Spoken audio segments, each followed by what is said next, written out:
Good morning, everyone, and welcome to the Friday edition of the Board of Regents October meeting. At this time, I'll have the clerk call the roll. Regent Peterson. Here. Regent Greavy. Here. Regent Atwell. Here. Regent Bechtel. Regent Delgado. Regent Hall. Regent Jones. Here. Regent Klein. Here. Regent Lovezo. Here. Regent Manydeeds. Here. Regent Mueller. Here. Regent Peterson. Here. Regent Plant. Here. Regent Stanford Taylor. Here. Regent Tiedemann. Here. Regent Walsh. Here. Regent Whitburn. Regent Woodmansee. Here. We have a quorum. Thank you. Regents, before we consider items on today's agenda, are there board members who wish to declare any conflicts of interest with today's agenda? Regent Jones. Thank you. I'd like to recuse myself from discussing or voting on item Q to avoid the appearance of any conflict. Thank you. Regent Walsh. Yes, I will also recuse myself from the Caterpillar vote to avoid a conflict of interest. Same item. Thank you. Jess, please document that in our records. The minutes of the July 11, 12, and August 1st Board of Regents meetings have been provided. May I have a motion to approve these minutes? So moved. May I have a second? Second. All those in favor say aye. Aye. Opposed, same sign. The report of the Wisconsin Technical College System Board has been provided. Are there any questions of board members? Hearing none, let's get started. To lead off my report this morning, I have two brief updates that I'd like to make on our ongoing Chancellor searches. First, our UW Stout Chancellor Search and Screen Committee, under the leadership of Chair Jason Plant, has been meeting and will be interviewing semifinalist candidates in the next few weeks. We expect campus visits will take place in November, and we should be on target to name a new UW Stout Chancellor by December. This is, of course, a search to find a Chancellor replacement for Chancellor Emeritus Bob Meyer, who retired in August. Turning to UW Green Bay, a 13-member search and screen committee was named last month to help identify the successor to Chancellor Gary Miller. The committee, which is chaired by Regent Bob Atwell, with Vice Chair Biology Professor Michael Draney, has 10 voting members, including 5 regents and 5 individuals knowledgeable about the duties and responsibilities of the position. In this case, that means 2 faculty members, 1 staff representative, 1 student, and 1 community alumni member. 3 additional non-voting members represent UW Green Bay's 2-year branch campuses.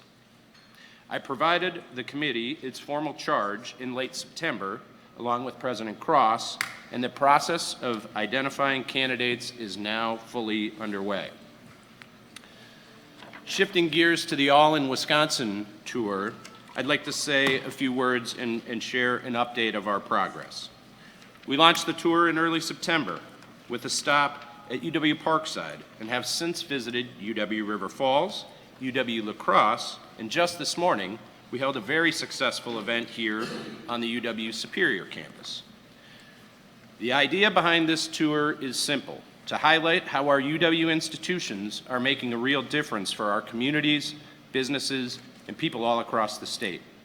The All in Wisconsin tour not only showcases and celebrates the work of our public universities, it allows us to engage with community, civic, and business leaders, students, staff, and faculty, knowing that they are the lifeblood to our success. Each event is opened with a business and civic breakfast to discuss how we can build more meaningful, beneficial relationships between us, one that is based on a strong mutual understanding of what we all want for the future and what we must do to get there. We're very interested in growing these partnerships, engaging with new voices to advocate for the UW system. We've also invited local media and legislators to join us on tours of campuses and participate in news conferences as part of our ongoing efforts to tell the story of the opportunities and value our campuses offer the people of Wisconsin. Overall, the response in the communities we've visited so far has been extremely favorable. It's clear that people appreciate the UW and the people are genuinely interested in how we can work together to improve lives and economic opportunities. As part of these efforts, We've been actively soliciting feedback from participants on what they think we can be doing better, and what we can do to capitalize on what we've already done. A big component of this tour is listening to our stakeholders, and they have provided not only large amounts of feedback, but also very high-quality items that this board can act on. In the next few weeks, we will be in UW Oshkosh and UW Stevens Point, and with other campuses to follow as we wrap out the year. I encourage you to check out our social media and follow along. You can see the hashtag that I don't believe is up on the screen, but it's hashtag #AllInWisconsin. There it is, on cue. And that concludes my report for today. President Cross, I'll turn it over to you. Good morning, everyone. I'm going to open this report this morning with the student spotlight.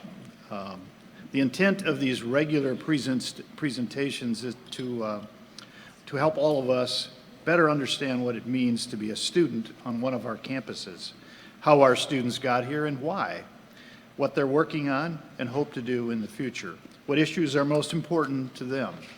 The Student Spotlight is a chance to see the UW from their perspective and to remind all of us why we are here.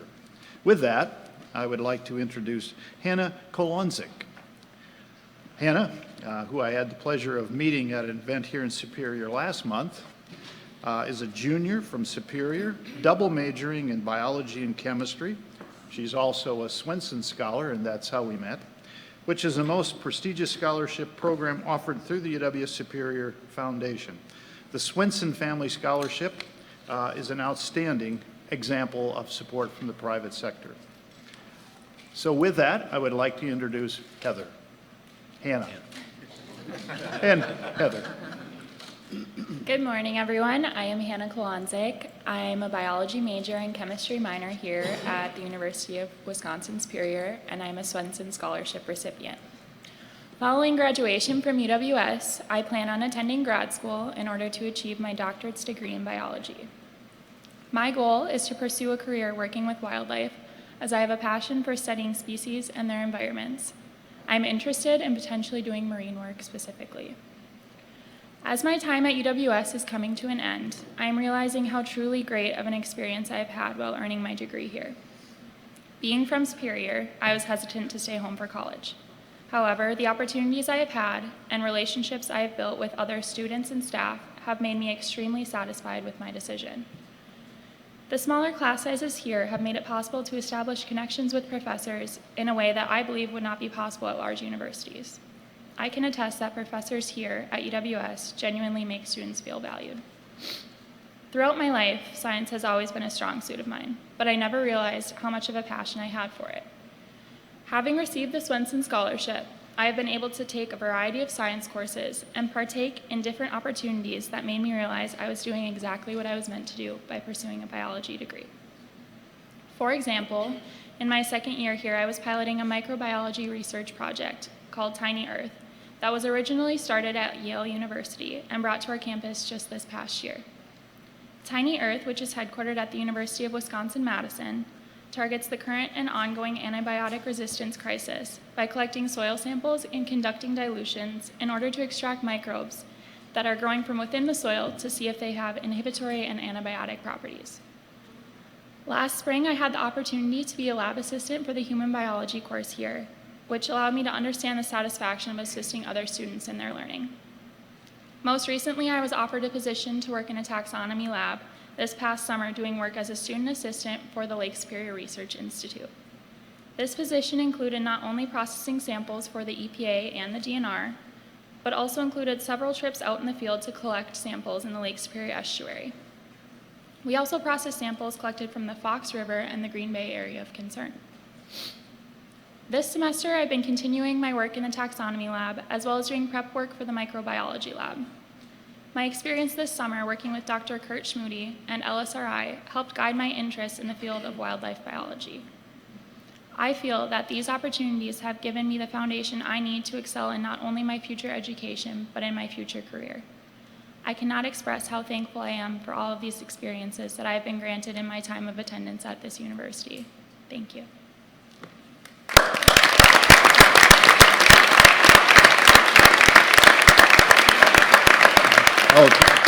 Don't leave, Hannah. Hannah, don't leave. Don't leave. You got a quiz here, so. By the way, Hannah is missing her organic chemistry class. We all feel sorry for you. Questions from the Regents for our student spotlight? Hannah? Question? Yes, Regent Walsh. So are you looking at graduate school, and if so, where? So if I go into marine work, grad school, potentially in Florida, as I have family in Florida. Otherwise, the University of Rhode Island has a really great program there too. Specifically, I'm interested in a combination of the two, so microbiology and marine biology.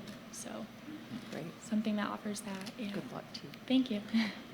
Hannah, in meeting you this morning, you're intending to graduate early, right? Yes, I will be graduating next December. Congratulations. Thank you. Other questions? Hannah, what would you have done without the Swenson Scholarship? I have no idea how I'd be able to afford tuition. I'm paying for college on my own, so the scholarship has helped me immensely. Instead of stressing out about having to work so many jobs to afford tuition, I can focus on excelling in my academics. Well, your parents should be very, very proud. I Congratulations hope so. again. Thank you. Yeah, we're all proud of you.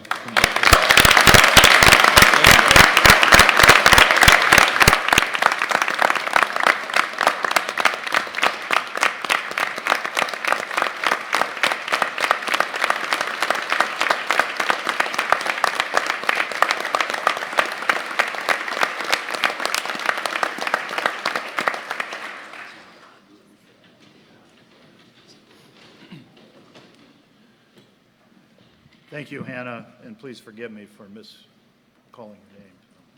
I'm getting old.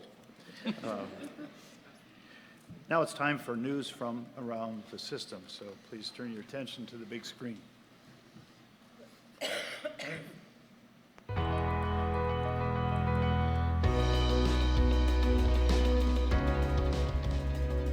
U.S. Senator Tammy Baldwin recently toured UW Superior's new Ballast water treatment facility at the Lake Superior Research Institute. This one-of-a-kind facility gives researchers access to new information to protect the world's largest body of fresh water from invasive species and other threats. This influential research is funded through the federal Great Lakes Restoration Initiative, which Senator Baldwin is working to reauthorize and expand through bipartisan legislation. A team of UW Oshkosh students is preparing to test a product called Bee Shield, designed to improve survival of honeybee colonies in cold weather climates.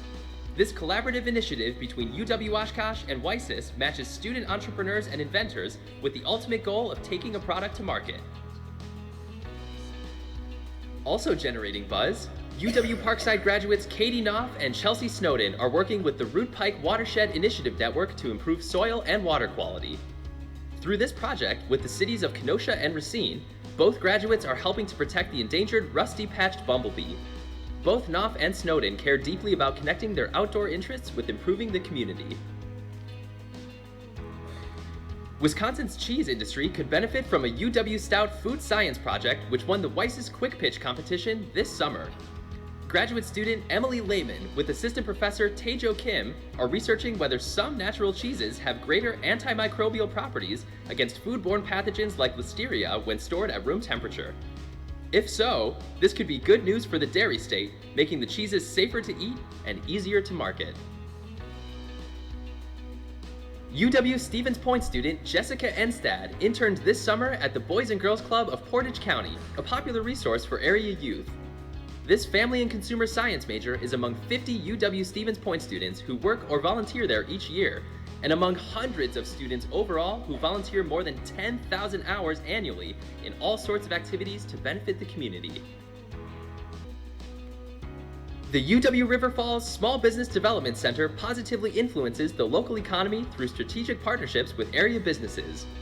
Last year alone, the center assisted 19 startups and grew its capital infusion to over $3 million. This year, the center earned a prestigious award for client outreach, helping to further improve the economic impact of Wisconsin small businesses. Students at UW Platteville are gaining access to fresh lettuce grown on campus year-round through a new hydroponics student-managed business. The 1,500 square foot hydroponic space, built and operated solely by students, will supply nearly all lettuce used by UW Platteville Dining Services. When in full production, 6,000 plants are grown using 25 gallons of water daily, a 95% water savings compared to field production. A new summer immersion program at UW-Madison helps prepare nursing students to provide services for people with a broad spectrum of disabilities. Students in the summer respite camp meet with campers and caregivers, dispense medications, and staff the nursing station. The students gain new skills and a better understanding of the importance of accessibility, ultimately benefiting patients and Wisconsin's healthcare. Clay Stomps started as a way for UW lacrosse alumnus Joel Pfeiffer to get clay for his art, gathering people to mix powdered clay and water with their feet. More than 100 Clay Stomps later, this Wisconsin art teacher is building community worldwide. Now that's some fancy footwork. The influential family tradition continues with his son Jared, who is teaching ceramics at UW lacrosse this fall. Imagine what 1,000 hours of volunteerism can do for a small local community organization.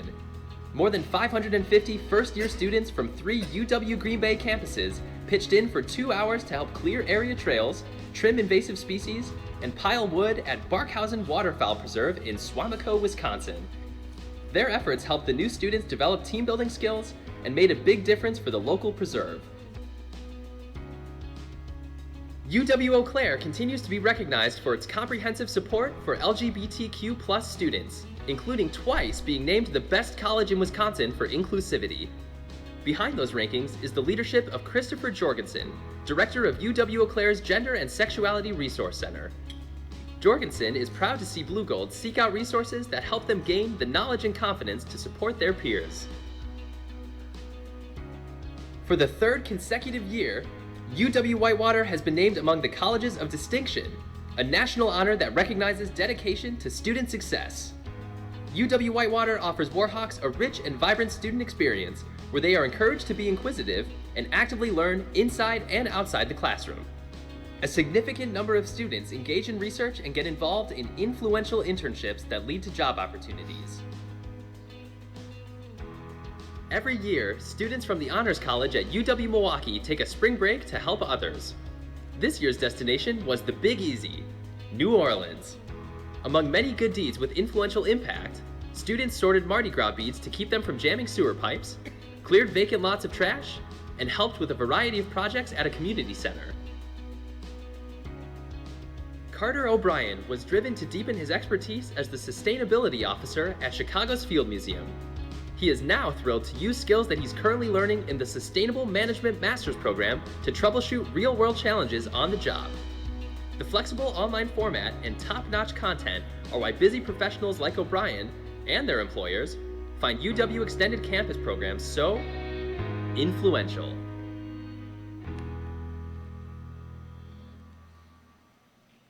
As you can see, there are a number of good things going on our campuses. So at this time, I would like to share one other news item. You may have heard that earlier this week, Governor Evers signed an executive order declaring that every second Monday in October be celebrated as Indigenous Peoples Day. That is this coming Monday. Wisconsin is home to 12 Native nations spread throughout the state, and most are located near, or at least on, perhaps, one UW system campus. This past year, the UW system enrolled 2,065 Native American students, both undergraduate and graduate, and we currently have about 145 Native Americans on our faculty and staff. The Superior area is the ancestral and current home of the Ojibwe people, and UW Superior is near 4 bands of Lake Superior Ojibwe, Red Cliff, Bad River, Lac-Courte, and the Lac du Flambeau. Indigenous Peoples Day events are being held on campuses throughout the system, honoring the nations and the Indigenous student experiences on campuses, including here at UW Superior, where there will be a celebration at 4:30 p.m. Monday, the place where we come together, Medicine Wheel and Community Gathering Area located in the courtyard near the Yellow Jacket Union. We have ongoing interest in building stronger relationships with Wisconsin's Native nations, and I will be visiting with several of them on a consultation process in the weeks ahead. Now moving on to the state budget. Last week, the Joint Committee on Finance approved the $45 million request we had in funding for the biennium to be allocated through the outcomes-based funding model. To distribute that $45 million, JFC approved a distribution of $22.5 in each year of the biennium. The Joint Finance Committee also approved the $8.8 million in funding for the Dairy Innovation Hub, which we heard about yesterday. This leaves the final allocation of the compensation plan as the compensation plan, with the only item left to enact prior to the beginning of January. We are working hard with legislators and the administration to get them the information they need regarding this 2+2 salary increase. We believe that will happen relatively soon, but we have no known date at this point. So that concludes my report. President Peterson? Thank you, President Cross. Now we'll move on to item 5, our committee reports, which were jam-packed this meeting. I'll turn it over to Regent Klein to present actions taken by the Education Committee. Regent Klein. Thank you, Regent President Peterson.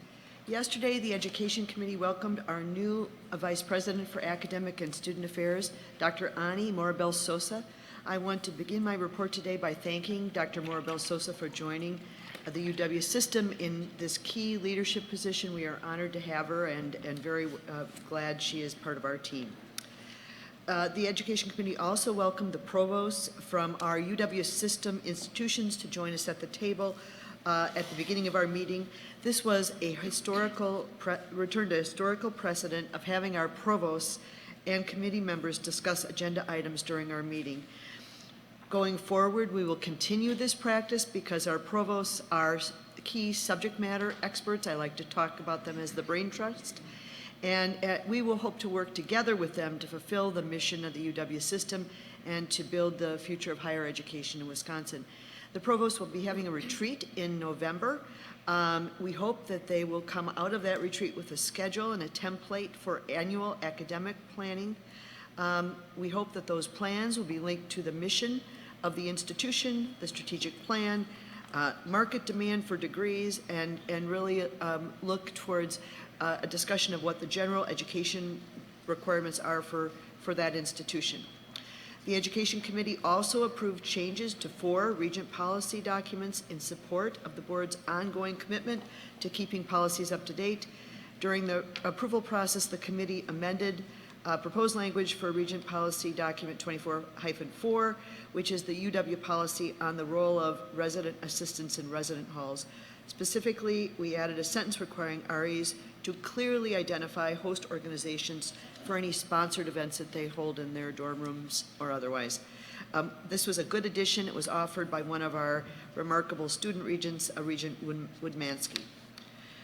In addition, the Education Committee reappointed 2 members of the National Areas Preservation Council and approved 3 academic degree programs. First, for University of Wisconsin-La Crosse, we approved a Bachelor of Science degree in Computer Engineering. Next, for University of Wisconsin-Madison, we approved a Bachelor of Arts and a Bachelor of Science degree in Data Science. Lastly, for UW-Whitewater, we approved a Bachelor of Business Administration in Business Analytics. Finally, we received 2 presentations. One was an update on the work of the Student Behavioral Health Task Force, and we have learned that this group task force as well, their work is well underway. They met in September in Stevens Point, and they are on track to present recommendations to the full board on February 2020. We also received an inspiring host campus presentation from interim provost Maria Cuso, who explained how UW Superior fulfills its mission here in this community. Regent President Peterson, this concludes my report. I then move resolutions 1.1b through 1.1f for adoption by this board. Thank you, Regent Klein. Do I have a second? Second. Any discussion? Hearing none, all those in favor vote aye. Aye. Opposed, same sign. Motion carries. I'll now call on Regent Mike Jones to present a report of the actions taken by the CAP Planning and Budget Committee. Regent Jones. Thank you, Regent President Peterson. Yesterday, the committee met and heard a presentation by UW Superior entitled Small But Mighty, Facility Support Student Success at UW Superior by Nick Bursick, Director of Athletics, and Dusty Johnson, Director of Facilities Management. The presentation addressed athletics and recreation, which have become a critical component of the university's undergraduate enrollment efforts, despite deteriorating facilities. The presentation included an overview of current facilities and the university's plan to best support its students through facility enhancements identified in a recent master plan. The committee heard testimony on the challenges of playing on the existing fields from two students, Mathea Brink and Eva Reinerstein, two of the best student leaders I've ever met. We also received an update from Senior Associate Vice President Alex Rowe on recent State Building Commission actions. All projects approved by the board in our July meeting were also approved by the Building Commission at their meeting on August 7th at State Fair Park. I'm happy to report that DOA has notified Alex that we will receive all $200 million of requested general fund supported borrowing and $68.5 million of the $100 million requested for program revenue supported borrowing for all agency and small programs. The committee was briefed on the ongoing UWM School of Freshwater Sciences in collaboration with the UWM Foundation to seek funds for the construction of a new Great Lakes research vessel to replace its aging and outdating vessel, the Niske. The new vessel will also serve the interests of the newly proposed UW system-wide freshwater collaborative. The new vessel will be completely funded through gifts and grants with no state money involved. UWM is anticipating construction costs of approximately $15 million.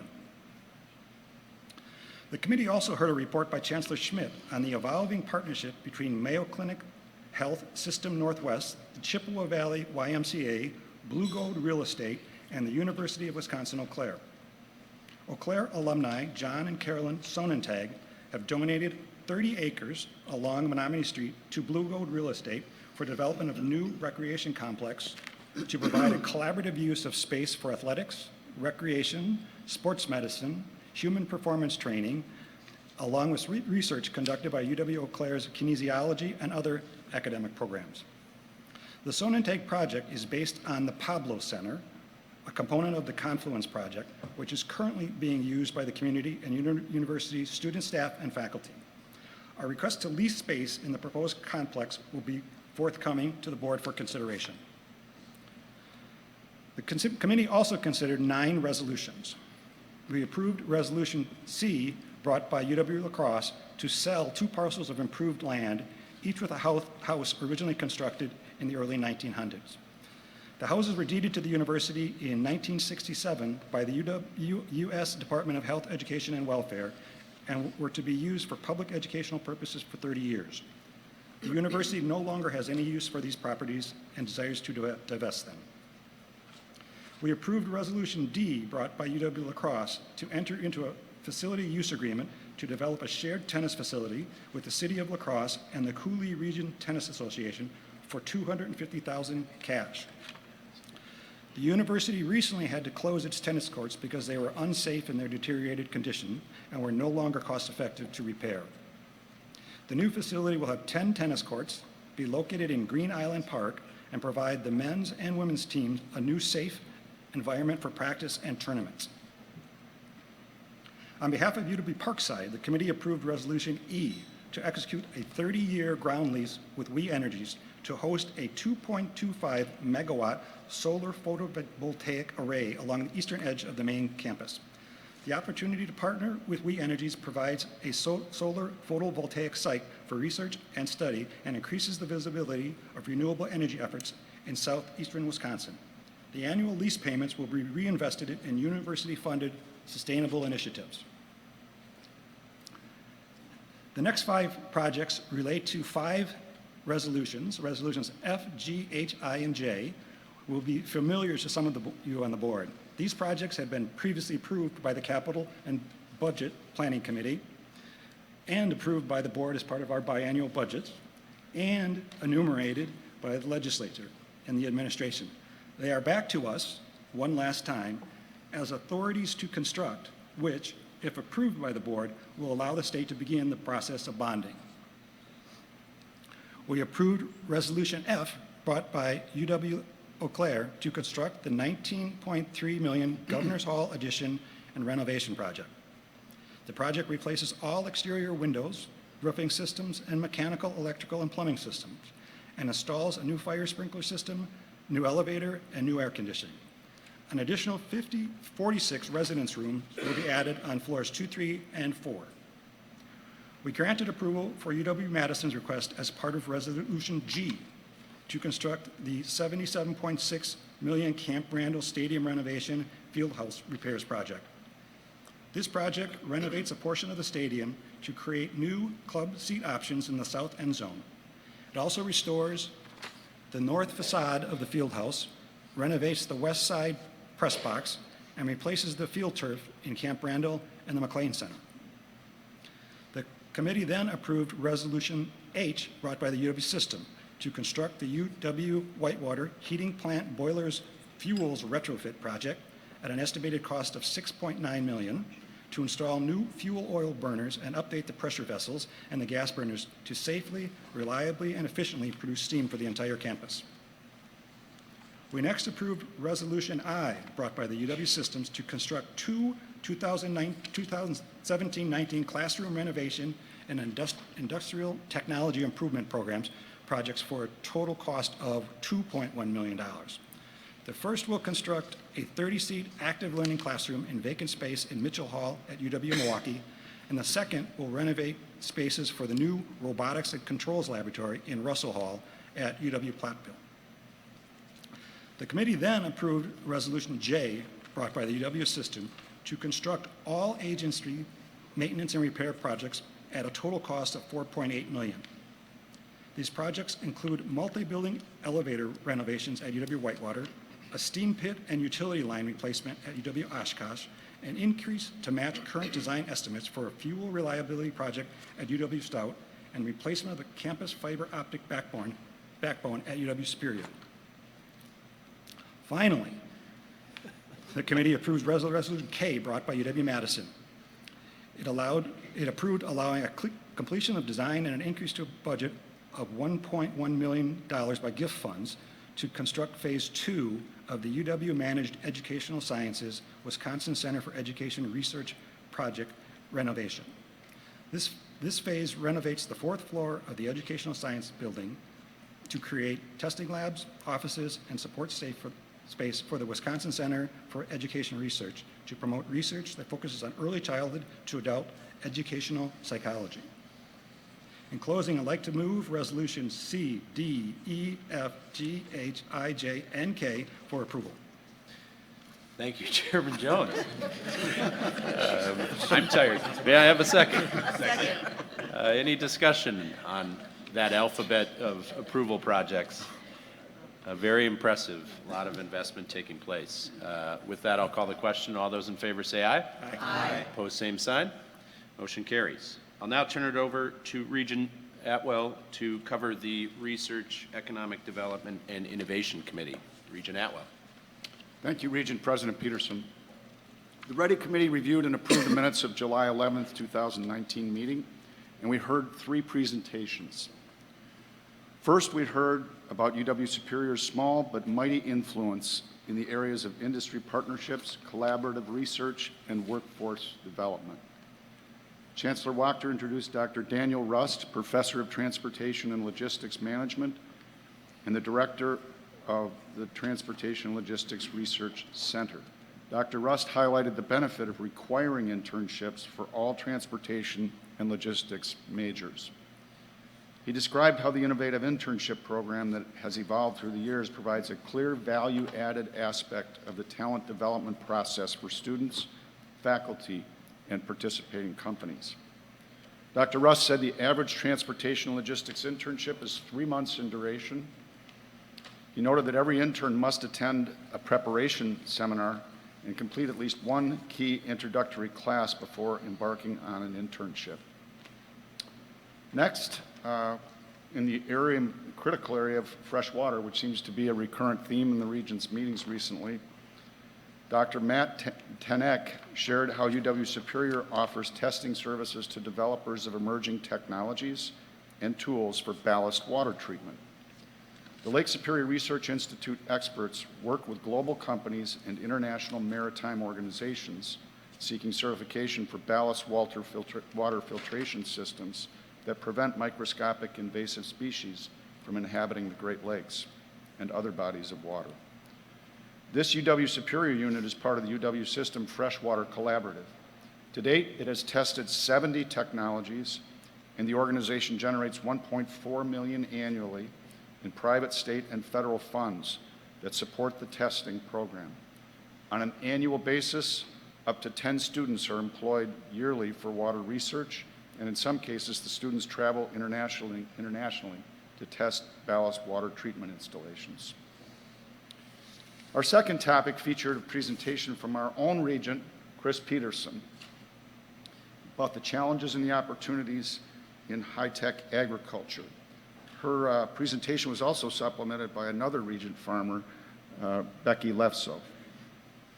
Regent Peterson provided a very moving account of what it takes to be a dairy farmer in the 21st century. Her family's multi-generational 4 Cubs farm today manages the largest robotically milked dairy herd in Wisconsin, and a number of Regents were present for a tour of her farm on Wednesday, right? It was, yeah.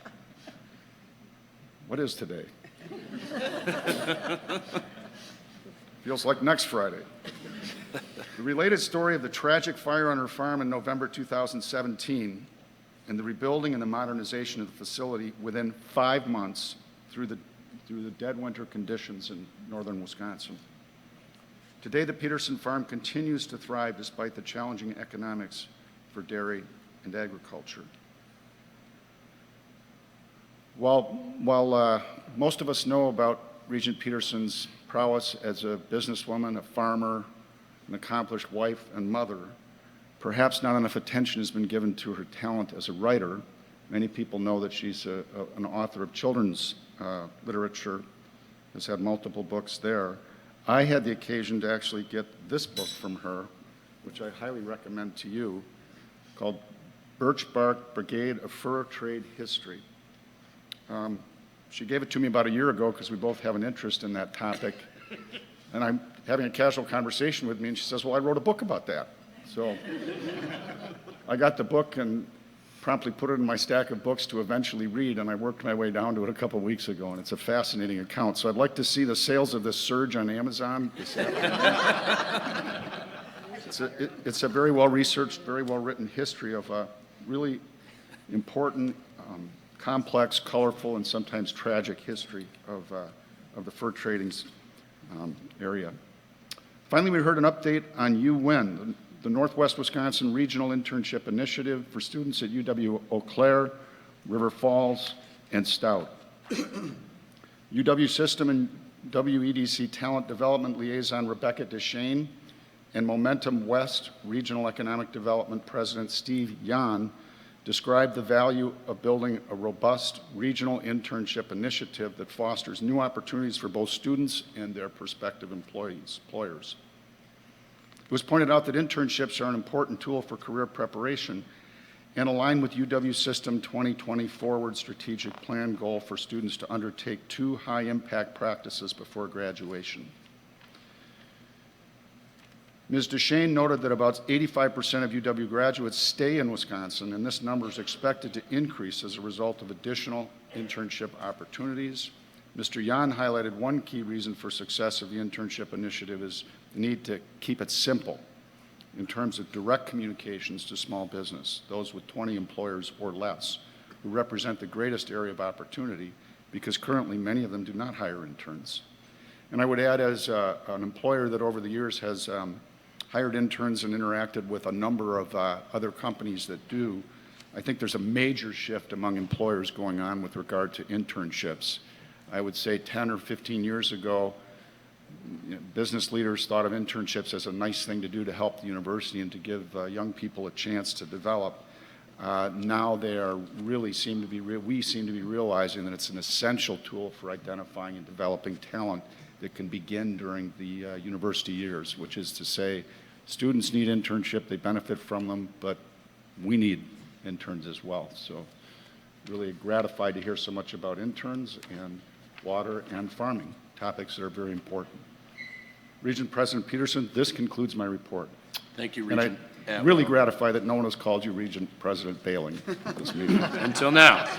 9:45. It's early. Thank you. I was just going to compliment you on how remarkably relevant your presentations were on agriculture, research, innovation, internships, and how much impact we're having. So thank you, Regent President Klein.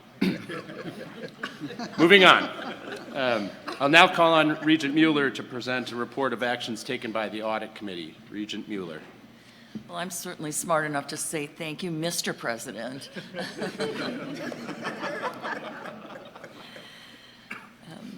Thank you. The Audit Committee met yesterday morning. We heard from our Chief Audit Executive, Lori Stortz, who reviewed the progress to date on the fiscal year 2020 audit plan. She reported that she's making good progress on existing audits and conducting significant planning for future audits. The Office of Internal Audit already has a charter, but we were asked to approve a revised one in order to conform to new Institute of Internal Auditors standards. She provided a high-level summary of the results of audits recently issued. Traditional back office functions is how I would characterize them: payroll, purchasing cards, compliance with the Tax Cuts and Jobs Act of 2017, and so on. She expects to deliver more audits at our December Audit Committee meeting. But we really spent most of the meeting receiving an update regarding the interaction between our efforts on enterprise risk management, compliance, and audit. The committee approved charters, first-time charters, for the Office of Compliance and Integrity and the Enterprise Risk Management Council. It's fair to say we had a wide-ranging discussion with Lori Stortz, with Catherine Ignikowski, the Director of Compliance, and with Angela Ryan, our Director of Risk Management. These issues are really complex and challenging, and I think it's fair to say that the trajectory of the Audit Committee is changing somewhat from not just reviewing post-audits, after-the-fact incidents, but really trying to better plan in these important areas.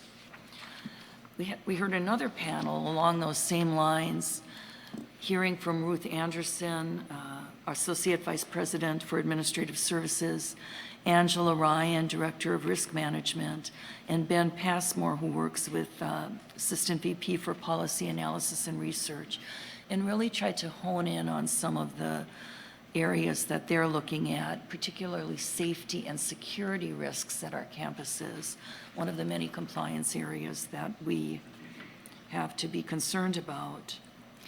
And finally, we asked Katie Ignikowski, Director of Compliance, to return to the table.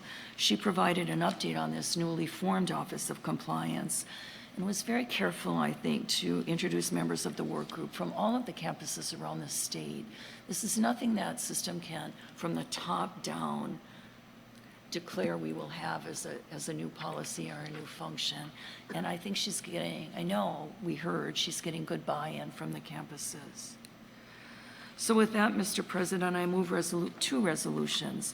Resolution B2, which adopts the newly revised Office of Internal Audit Charter, and Resolution C1, adopting brand new charters for the UW System Office of Compliance and Integrity and Enterprise Risk Management and Compliance. Thank you, Madam Chair. Do we have a second? Second. Thank you. And do we have any discussion on these two matters? All those in favor, say aye. Aye. Opposed, same sign. Thank you. This meeting, Regent Mueller also pinch hit and served as chair of the Business and Finance Committee. It was an extensive agenda. Perhaps we should have Regent Atwell deliver the update. Just kidding. I don't have any problem making things up. I was at the meeting. Whatever she said is probably right. As a reminder, I believe we have two Regent recusals here on the Caterpillar item. Regent Mueller. Well, I have to have a drink of water because I'm now engaged in alphabet soup competition with my esteemed colleague, Regent Jones. because we did have a large number of resolutions at the Business and Finance Committee meeting.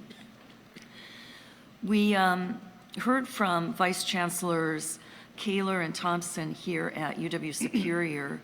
They introduced that small but mighty theme that ran throughout the day. The Vice Chancellors focused on the unique benefits and challenges to this small university here, the problems of scale that they have, but also its many contributions to the regions and the impact UW Superior's foundation has had over the last 6 decades.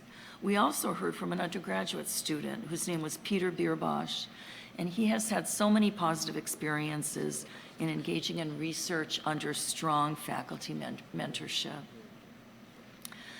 Vice President Nelson introduced Charles Chuck Sanders, the new executive director for the Office of Trust Funds. He provided an overview of the State of Wisconsin Investment Board's quarterly report that's ended on June 30. You may recall that we have just recently transferred responsibility for the investment of our trust funds over to the State of Wisconsin Investment Board. We have assets under management of almost $600 million. And he gave us a detailed presentation, but very largely positive returns. That transfer seems to be going very well. The committee discussed and approved the fiscal year 2019 program revenue balance report. Tuition program revenue decreased by $55.9 million last year. And of those tuition program revenues, Sean Nelson pointed out almost 3/4 are categorized as obligated or planned.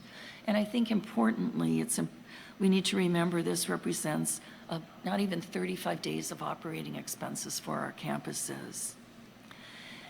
That declined, but auxiliary operations balances increased last year, largely for upcoming debt service payments. Total program revenue balances increased by $11.1 million. I think the caveat here is the largely. Most of it we can account for, but I think, and I know Sean Nelson agrees, that we need to do additional research to determine other areas where the auxiliary fund balances exist, and that's something on the work plan for the next year.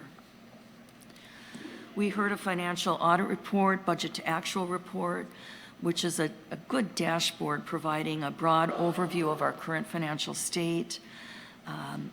We're on budget. Revenues and expenditures were very close to our budgeted amounts. Good detail on where changes had been made.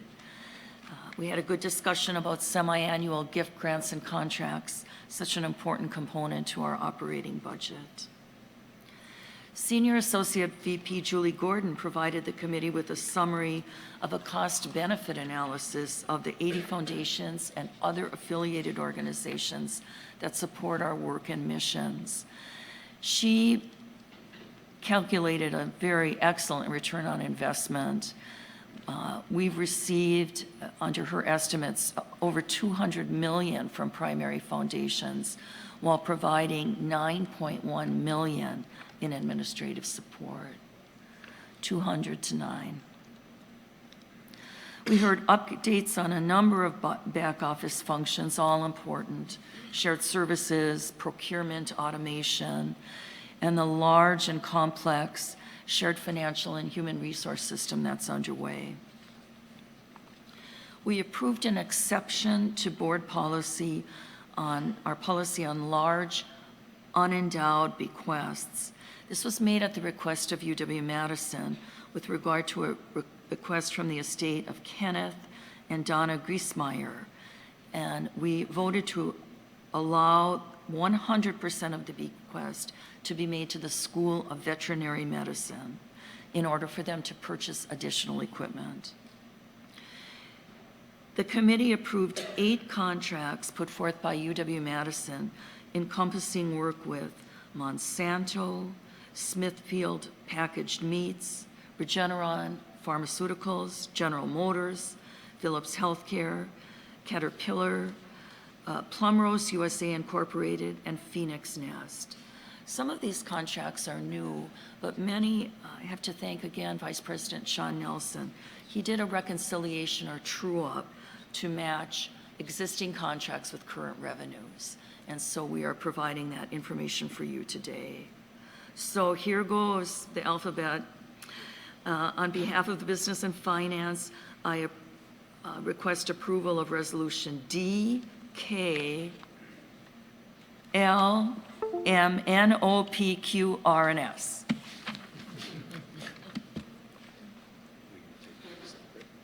I move approval.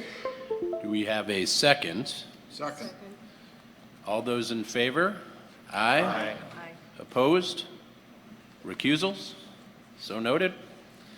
Thank you, Regent Mueller. I appreciate very much you doing double duty.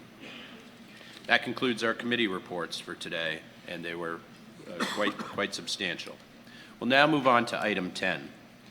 As President Cross mentioned yesterday, the theme of our October meeting is influential. Our next presentation is a great example of how the UW system can leverage its resources to serve people beyond the boundaries of our classrooms and campuses. The Literacy Link is a UW-Madison Division of Extension pilot program that teams with county-based partners to encourage positive, literacy-focused interactions between young children and their parents or caregivers who may be incarcerated. The impact of these children's lives is potentially profound. Here to tell us about the program is the director of the Literacy Link, Mary Huser of UW-Madison's Division of Extension and Public Media. Mary, good morning and welcome. Hi, good morning, thank you. It's more than Mary, as you can see. There are two of my colleagues with me and one of our partners who we will introduce as we go through our presentation today. So welcome to all of you to hear this presentation from us about a UW Extension project called the Literacy Link.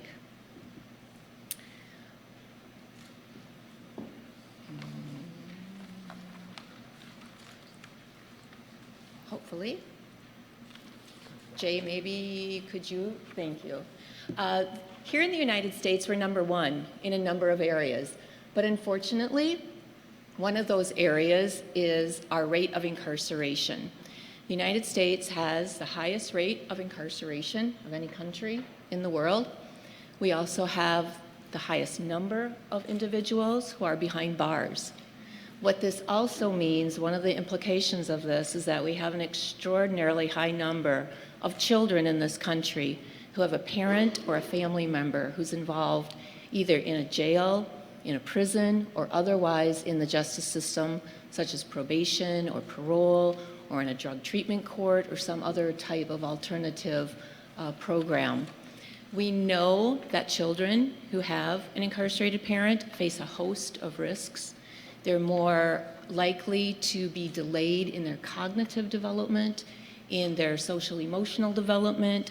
They're more likely to face health risks. The research is very strong in this, but the research is all from children who have a parent in a prison. In a prison and a county jail are very different places and experiences. And so we in Extension wondered, what is that lived experience like for a child who has a parent in a Wisconsin county jail? So we teamed up with some researchers at UW-Madison and were involved a few years ago in trying to gather some data about children whose parents are in a Wisconsin county jail. We collected a lot of data, but there was one piece that was like just this red flag to me and to my Extension colleagues. And that was that children who have a parent in a Wisconsin county jail lag behind their age cohorts in literacy type skills. So things like reading and speaking and listening. And everyone knows how important those skills are. There's compelling research, right, that shows us how important literacy is. In fact, literacy, if you can show the next slide, Jay, please. Vocabulary at age 2 is correlated to 3rd grade reading level, and 3rd grade reading level is predictive of high school graduation. And everyone knows how strong a predictor high school graduation is to adult outcomes in terms of employment and economic well-being, health outcomes, social outcomes. So we thought here in Extension, what can we do? What is our role? And thus the Literacy Link was conceived.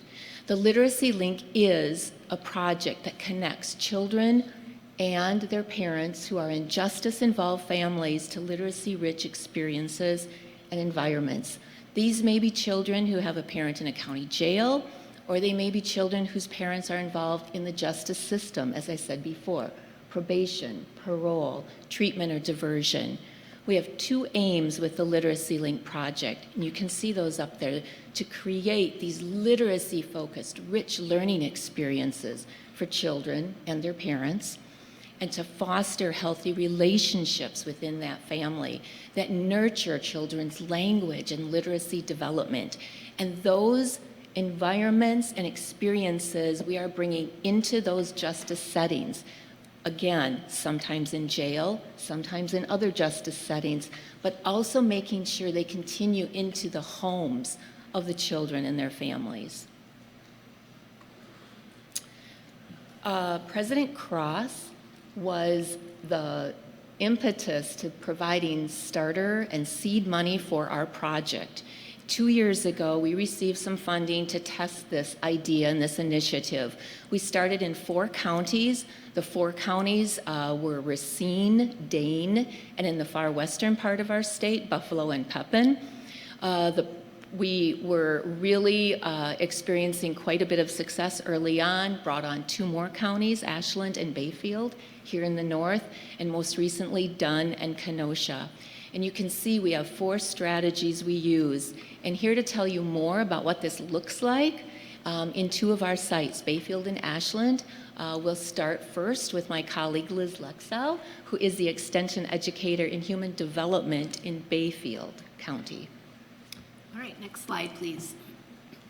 Yes, so our first strategy involves changing some of the spaces where these children spend a lot of time. And children in justice-involved families spend a lot of time in visiting spaces and waiting areas, either waiting to visit their parents or waiting as their parents visit each other or waiting for providers. And so these spaces can be stressful and very scary for children who are already experiencing a lot of stress and chaos in their lives. So they're also stressful for caregivers. And in the upper left, you can see a before picture in the Bayfield County Jail. One thing to be aware of is that in a lot of jails, including Ashland and Bayfield County, people don't visit face-to-face. They visit over these kiosks. So it's kind of like Skyping. That's what those things on the wall are. And when I first saw this space, it brought me back to memories of when I was a parent of young children and how difficult it would be to hold on to toddlers and try to keep them entertained and, while trying to have a conversation over these kiosks. And so through a partnership between Extension and the Literacy Link and the Bayfield County Jail, we transformed that space to provide a more child-sensitive and literacy-enriching environment. So children now have a comfortable space to sit and look at books while their parents visit, and they can also take home a free book to help build their home library. And they can use books while visiting with their parent. One participant recently told me that her daughter now starts each visit by reading a book to her mom, and that she's sounding out big words, and she was very excited by that. Next slide, please. This just shows another one of our spaces that was transformed. And notice in the right-hand picture in the back corner, there's a vending machine. That's actually an old candy machine that was transformed into a vending machine to dispense board books for young children. So another way to build their home libraries. So we can move to the next slide. Our next strategy is the recorded book reading, our Making Reading Memories program. With that program, participants choose a book to read to their child, and they're recorded reading that book. And then the book and the recording are sent to the child through the child's caregiver, and so that the child can look at that book whenever they want to. And this is important because that family relationship is a real critical buffer to children who are experiencing a lot of stress from parental separation due to incarceration.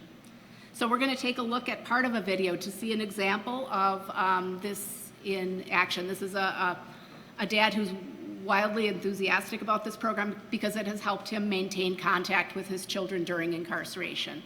So you can start the video. You guys all get to enjoy them together. But Llama Llama misses Mama. So we have Llama Llama mad at Mama, Llama Llama red pajama, Llama Llama time to share, Llama Llama misses Mama. So here we go. Llama Llama misses Mama. Llama Llama warm in bed, wakey wakey, sleepyhead. Llama, school begins today, time to learn and time to play. Doesn't look like he's too excited, huh? Make the bed and find some clothes, brush the teeth and blow the nose. Eat some breakfast, clean the plate. Whoops, oh my, we're running late.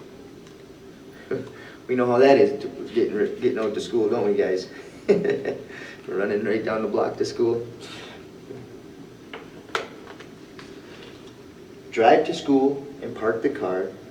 Tell the teacher who you are. Meet new faces, hear new names, see new places, watch new games. School is sure a lot of fun on the first day, isn't it? Well, every day it should be. Hang the coat and say goodbye. Llama Llama, feeling shy. Mama Llama goes away. Llama Llama has to stay. That was the hardest part for Daddy, dropping you guys off at school. I know that much. It was harder on me than you guys.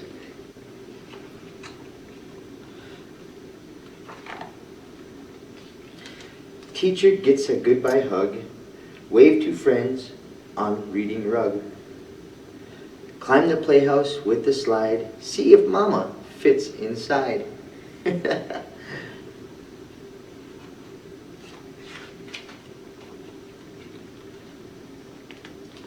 Lots to show and lots to say. Back again another day. Llama finds out something new. He loves Mama.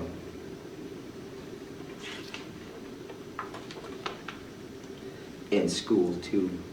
I love you guys. Hope you enjoyed it. Can't wait to see you soon. Mwah.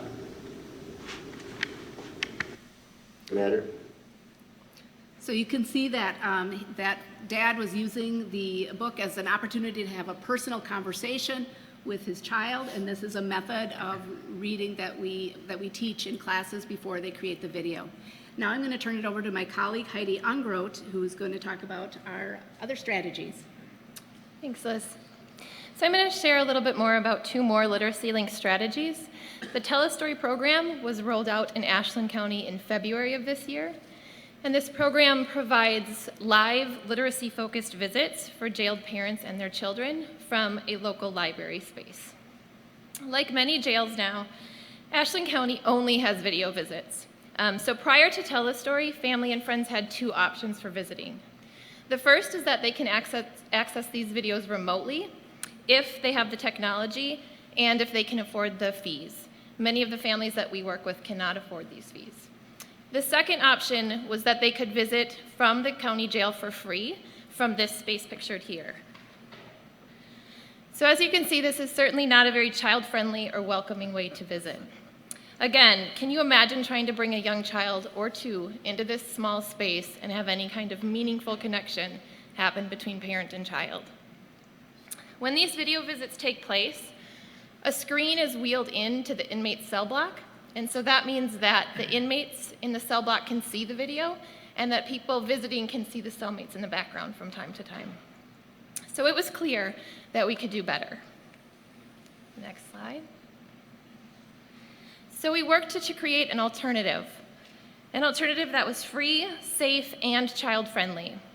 The Tell a Story program provides spaces for these video visits from two locations in Ashland County. One at the Vaughn Public Library in Ashland, which is pictured here, and the other on the Bad River Reservation.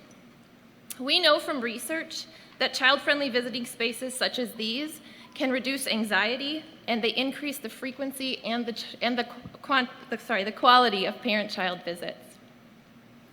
These telestory visits offer an opportunity for children to become normalized with a public library space instead of the jail. When they arrive at this space with their caregiver, they're greeted by a visitation coach who helps set up the equipment and assists with the visit as necessary. On the jail end, the inmate, which you would see pictured on the laptop screen, has been moved into a private space at the jail. So there's none of those cellmates in the background distracting from the visit. To make sure that the visit is kept child-focused and literacy-focused, we provide a crate of materials for both the child and the inmate. So they have the identical crates of materials. And these crates include toys and I Spy sheets and conversation cards and a variety of books, of course, that the parent and child can use to interact with together. We worked with UW-Madison librarians and local librarians to intentionally choose books for varying reading abilities and books that have social emotional components, and for our region, books that have Ojibwe language and themes.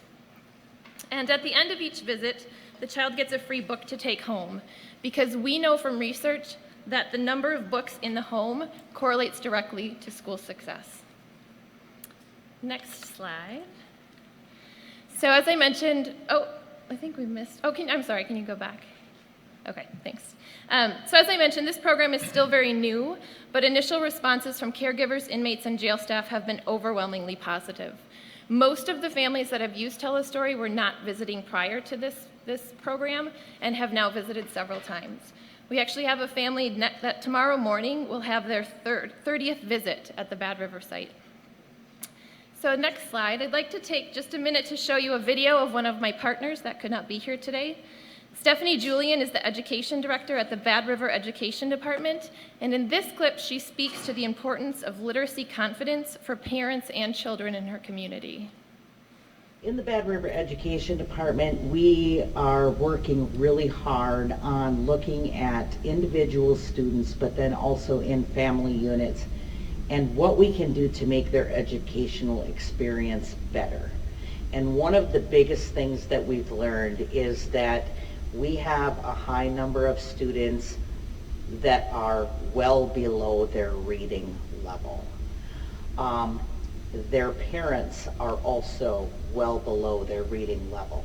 So anything that we can do to get parents and kids engaged in books, engaged in reading stories to each other, is a win-win for us, because that little bit of literacy knowledge is what eventually leads to the path of secondary education and into college. A lot of our people don't go to college because reading at a college level is extremely difficult for them. So anything from a young age on up that we can do to engage people in reading is very important for us here in Bad River. In the Bad River. Thank you. So now we'll move into our final strategy. A parent is a child's first and most important teacher. So this strategy focuses on parent education and support. As extension educators, we reach people where they live and work. And for parents involved in the criminal justice system, our parent education must be provided in a variety of formats and in a variety of locations. For example, on the top right here, you see our extension educator in a visitation lobby in the Racine County Jail. While families wait there to visit a loved one, she provides an opportunity for children to become involved in active learning games, while parents receive information on literacy and community resources. On the left, we see a young mother in a treatment alternatives and diversion program, reading to her child following a coaching session in dialogic reading, which took place right at the county courthouse. And in another setting on the bottom within the jail, extension educators have a long history of providing classes for parents in jail, and most recently, the Literacy Link team has been working on a literacy-focused adaptation of an evidence-based parenting program that has been shown to reduce recidivism. And with that, I'll turn it back to Liz. Okay, so we couldn't do any of this without our local partners, our library partners, and our criminal justice partners. And we're really grateful to have with us today Sheriff Paul Susenka, Bayfield County Sheriff, and he's going to talk about, what bringing the resources from the university and extension to Bayfield County and what that does for your mission. Sure, thank you. I guess sometimes persons like myself, elected officials, are best to stay out of the way and allow progress to continue. We really appreciate the partnership of the university and the opportunity to provide this in our institution.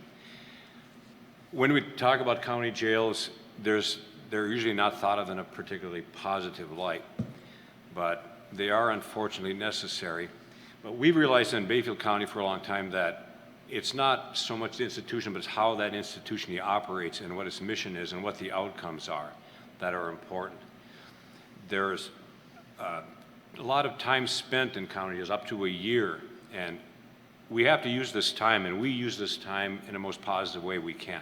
We provide educational benefits, drug treatment benefits, which is really common, because we understand that the person is going to hopefully leave that jail at some point.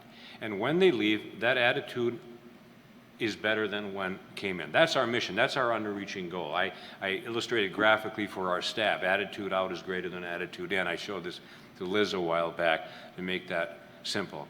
And I guess my part as a sheriff is to work on the culture of that organization, our institution, to allow for these things to happen and to allow good partners like the university to help us in providing those outcomes.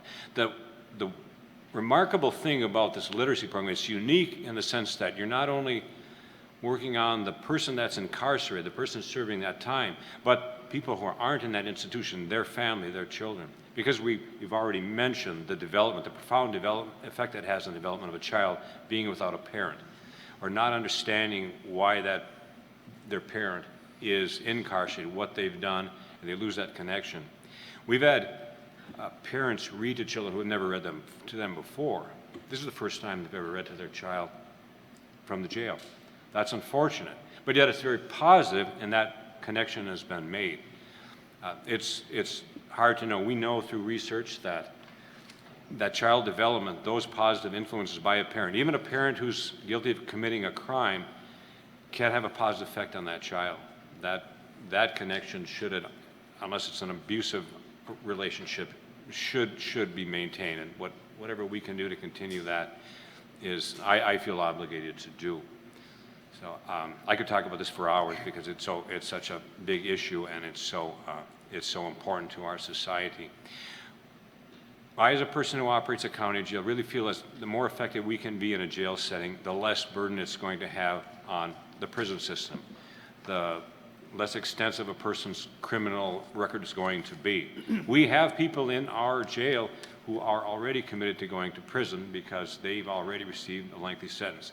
We are still going to spend time to improve upon their relationship with their family and the children if we can, because it's always going to be, that's my belief, it's always going to be a benefit, long-term benefit to that child, who, if we can avoid following that same direction and making the same mistakes their parent did, is a huge benefit. I don't think it's measurable.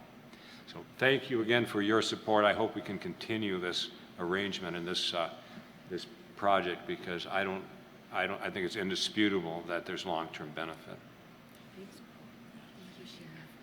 In closing, next slide, Jay, thank you.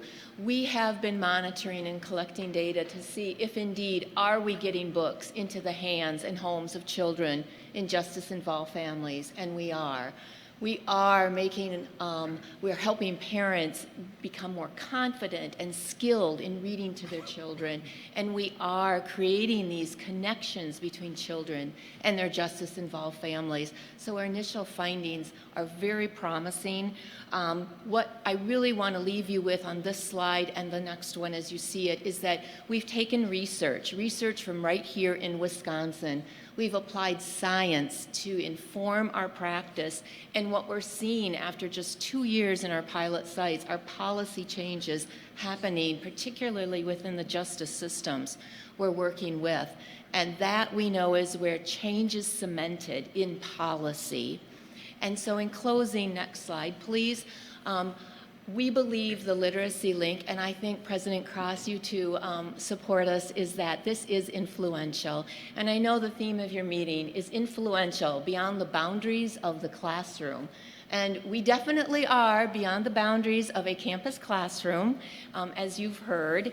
And what I want to do is really invite you to consider using your influence, whether that influence is in your thinking, your ideas, your access to resources, the networks you have, to consider helping us move this forward so it really does reach all in Wisconsin. Thank you so much for your time and attention. We welcome any questions or comments.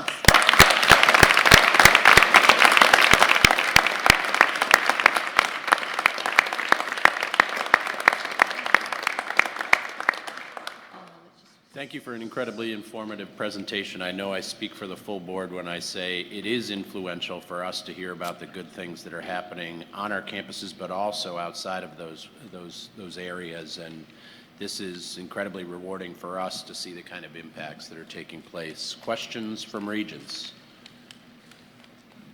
Yes. First of all, kudos to you. I can see this making a huge difference in the lives of our families. One question around the video conferencing, because I understand that can be very involved. How many opportunities can a family have to do this? Heidi, do you want to take that? Sure. Yeah, right now we allow families to visit, each child can visit once per week for a half an hour visit. We are flexible, though. We really work with the families around scheduling. So if there's hiccups or if they're going to be gone next week, we might squeeze in an extra visit here or there. So the nice thing about the Telestory program is the involvement of Extension, where we're working directly with the families and finding out what works for them instead of just laying out the visitation times. Yeah. Thanks. Yes. Sure. Thank you. I'm sorry, I apologize. I was going to make one other point, and I think most of you realize it, but it's important to envision in the jail environment. And we showed the father giving a reading to his child. But one important population demographic in the state of Wisconsin is the female population and the mothers. We don't talk about that often.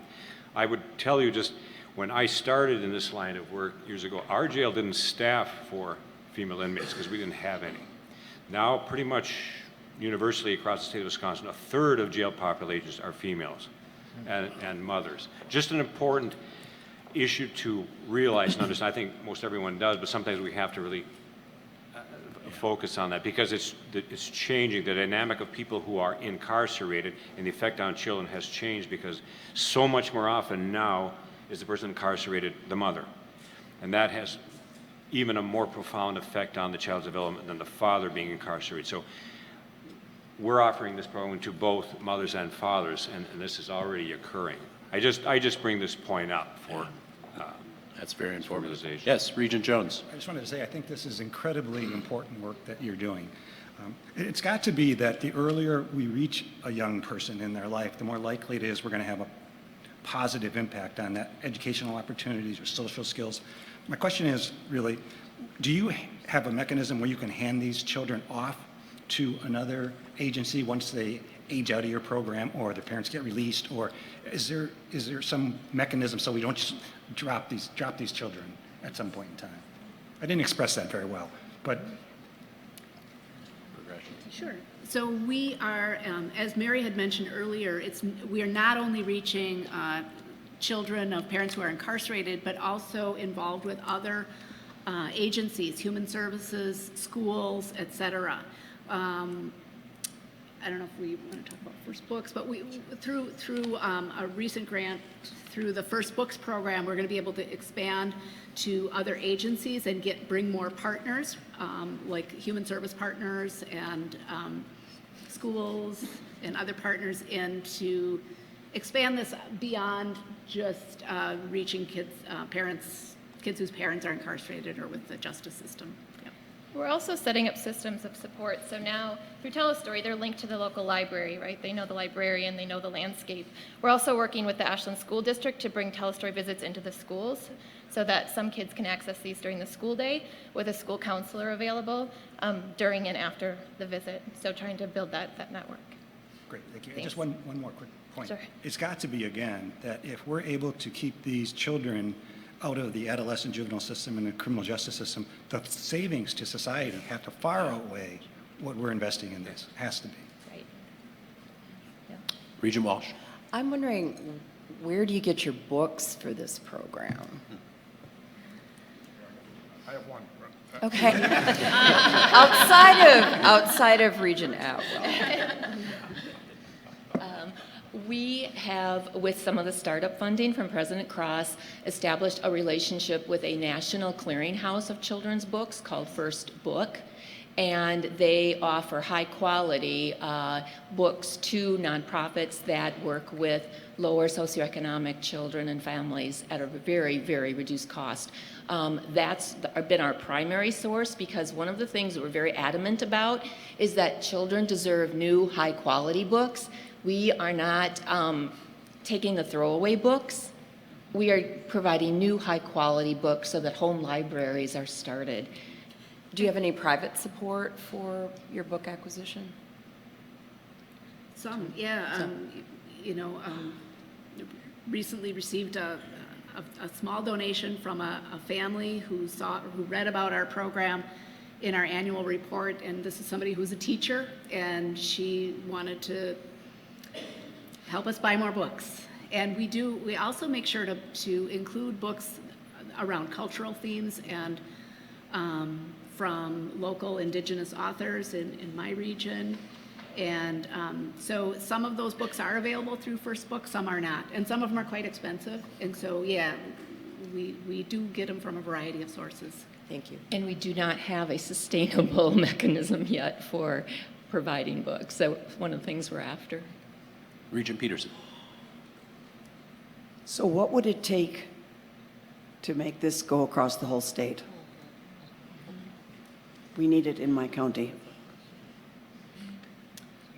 It's a question we're working on and developing to fund resources that would bring more staffing into the project, because quite honestly, the Heidi and the Liz across our state are the people who are instrumental in bringing this into a county. They are the ones who are the engine behind this project, and so the extension educator is where we start. And so funding for those positions is instrumental. And then we just need support to be able to continue it for books, for some of the other curriculum, the parenting education curriculum, getting people trained in that. And of course, we need local support. That usually doesn't cost money, but it's integral. Thank you. Regent Atwell. First of all, President Cross, I'd really like to thank you for your personal attention to this issue, but I guess as a father, and there's lots of policy things and all that, but from the bottom of my heart, I want to thank you guys for the work that you do. It's tough situations, and we don't tend to, I wouldn't have thought about it if I hadn't heard what you said. So it takes people like you. I'm sure it takes money, but it takes people with heart. So thank you. We like to say that we do have big hearts and we have really big brains too, because this is a combination of a project that has this immense reward to it, yet it also has this immense science and research behind it that we know helps make it positioned well to succeed. Regent Hall. I also want to compliment you on this program. I am with Regent Peterson. I immediately, and I already said this to President Cross, how can we expand this across the state? Because the other thing I think about is, as we're looking at parents reading to their children, as you mentioned in the research, many of the individuals who end up in our prisons have low reading levels. So that can also be intimidating when we're now talking about a program to have parents read if their own reading level is low. So I remember the picture of, I think you had a couple of inmates reading, so that's a part of your program. So I'd be interested in that aspect as well. But you know what, at the end of the day, if we can really continue to improve our own educational system to keep people from ending up in the system, so that we're now creating now this other entity of teaching people to read, because a lot of times we've missed it in K-12. That's another aspect that I think we think about building all of this as a problem solver. But kudos, thank you so much for what you're doing. And just quickly, there are books that have no words. So for some of our parents who really are low literacy and have difficulty reading, telling stories is just as important. And they can tell stories, and we can use books that have no words. And we're seeing, as I said, one of those policy changes in one of our jails. The jail has actually now is bringing in the Literacy Council from that county to do tutoring with parents and jail inmates who want to be able to improve their own skills. That wasn't an outcome, but it's a wonderful policy that's coming about because of this work. Other comments from Regents? Yes, Regent Klein. So does the referral come from the jail? So in other words, you know, a person who's in jail must raise their hand and say, hey, I've got kids. That's how it starts, it sounds like. Yes, there's different ways people join the program. The jail has the Tell a Story program inserted right into their handbook, so when people get to jail, they get a handbook, and the program's listed right in there. I also try to teach weekly at the jail, so I plug the program whenever I'm there, talking with the inmates anyway, and then they give us the caregiver names, and we have to contact the caregiver. And the caregiver is the ultimate decider of whether or not the child will participate in the program. I'm just reminded of the ACEs, you know, scores, and you know how incarceration affects families, and I can remember learning that one of my kids' friends' dad was in jail, and you know, and that frightened, scared, embarrassed, and she was in kindergarten, and I'm the room mom, and I'm sitting there thinking, you know, what do I do with this? She said, well, I said, well, how long is he going to be away? Well, you know, 6 months at least, and really kind of really scared about it. And so what you're doing is really kind of one of those moments of grace and a beautiful thing for families, and maybe it allows some further tracking with how these kids, you know, can be, you know, made to feel that they're not some outlier of a person who doesn't have the right connections with their family. So I just applaud you. I applaud President Cross. This is a great program. Thank you. Can I add one thing to that too? And when you talk about referrals, and that's something on the aspect of partnership, that's part of it too. Our jail staff recommend these and offer to inmates and remind them of these opportunities as well, because they spend a lot of time. They are the de facto parents of the inmates, and I prefer that they function as it. They make sure that this person's incarcerated because they ask questions. They realize that someone else may have been. They hear a rumor about some potential that's available in the jail and ask. Our staff certainly helps them with that, aligns them up, connects with those who facilitate the program. So it is indeed a partnership. These referrals come from a variety of different angles.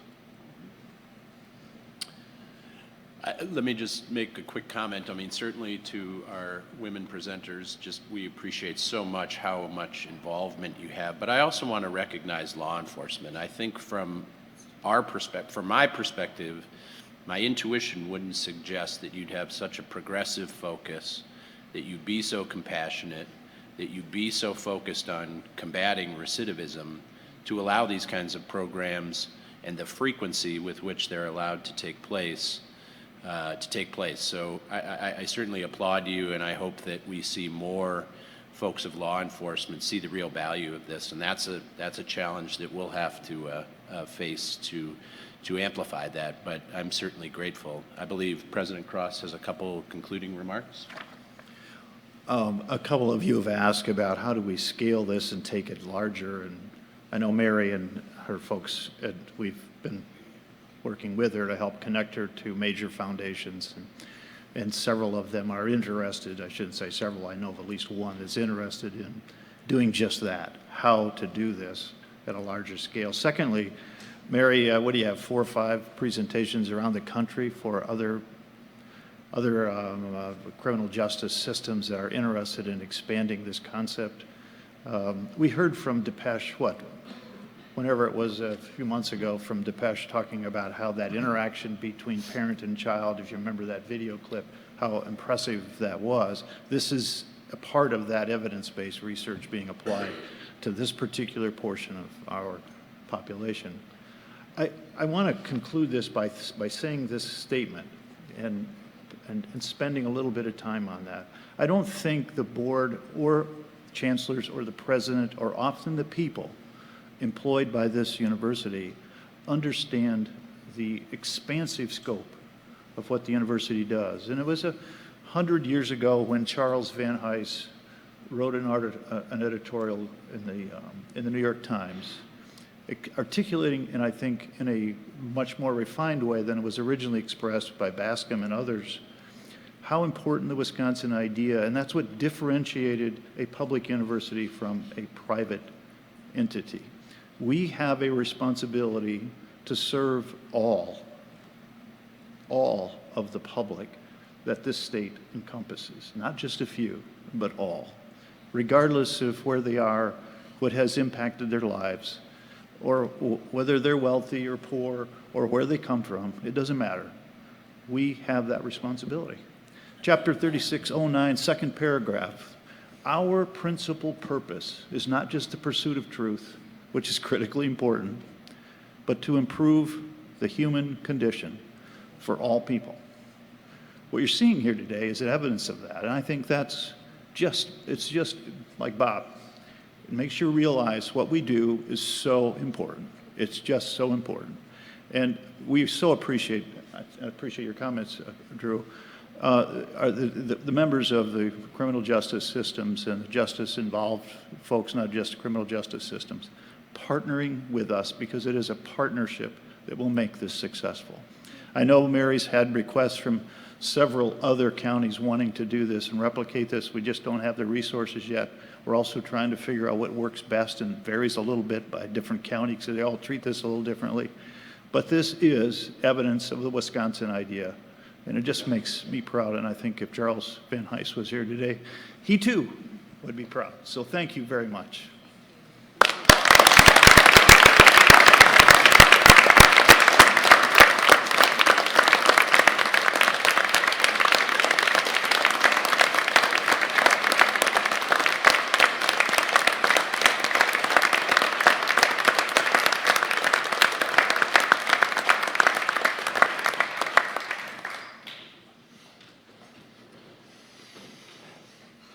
Our next presentation will focus on an equally important topic, UW System Math Initiative, which is designed to help students receive relevant mathematics education that aligns to their program of study, saves resources, supports retention, and ultimately reduces time to degree. Leading the presentation this morning is Associate Vice President Carleen Vandesandy of UW System's Office of Academic and Student Affairs. You've got an astute and large panel here. Carleen, the floor is yours. Good morning. Thank you. Good morning. And on behalf of the Office of Academic and Student Affairs, we want to thank you for this opportunity to talk about one of the initiatives that supports the UW System 2020 Forward Strategic Framework. In particular, this math initiative aligns with the education pipeline priority and emphasis on student success, retention, and completion. Project Director Alice Pulvermacher will provide a brief overview. Thank you, Carleen. Today I'll talk briefly about why we started the Math Initiative, what we're trying to accomplish, what resources support it, how we're going about this system-wide change, and the progress made. First, the why. Traditional math courses present the most significant barrier to degree completion for all fields of study, according to national research by Sachs and Brady. For example, many incoming students are not quite ready to be successful in introductory math, what we call gateway math. But if they end up in lengthy developmental math sequences, that can delay or derail their overall academic progress. Our own UW system data confirms this, and a student on our panel, Henry Haberman, He will talk about how he got back on track because of the progress that superiors made on towards the math initiative goals. So here's what we're trying to accomplish. We want to reduce the need for developmental math courses, improve student success in developmental and gateway mathematics, and ensure transferability and applicability of gateway math. So here's how we're supporting this initiative. The UW System Math Initiative Project Team secured $2.3 million Ascendium Education Grant through December of 2020. And approximately 9 out of those $10 go directly to the institutions to offset the costs during the 3-year grant period. UW System has also committed in-kind resources. So this joint effort has allowed institutions to engage a wide range of faculty and staff. You'll hear from a few of them in a video about how the Math Initiative influences student success and how it will help students receive relevant mathematics education that aligns to their program of study, supports retention, and ultimately reduces time to degree.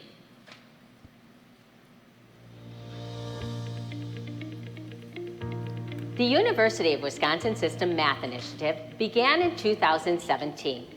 This initiative has engaged more than 250 faculty, staff, and administrators from different roles across the system. Here are a few who talk about a goal they have in common: to improve student success in mathematics.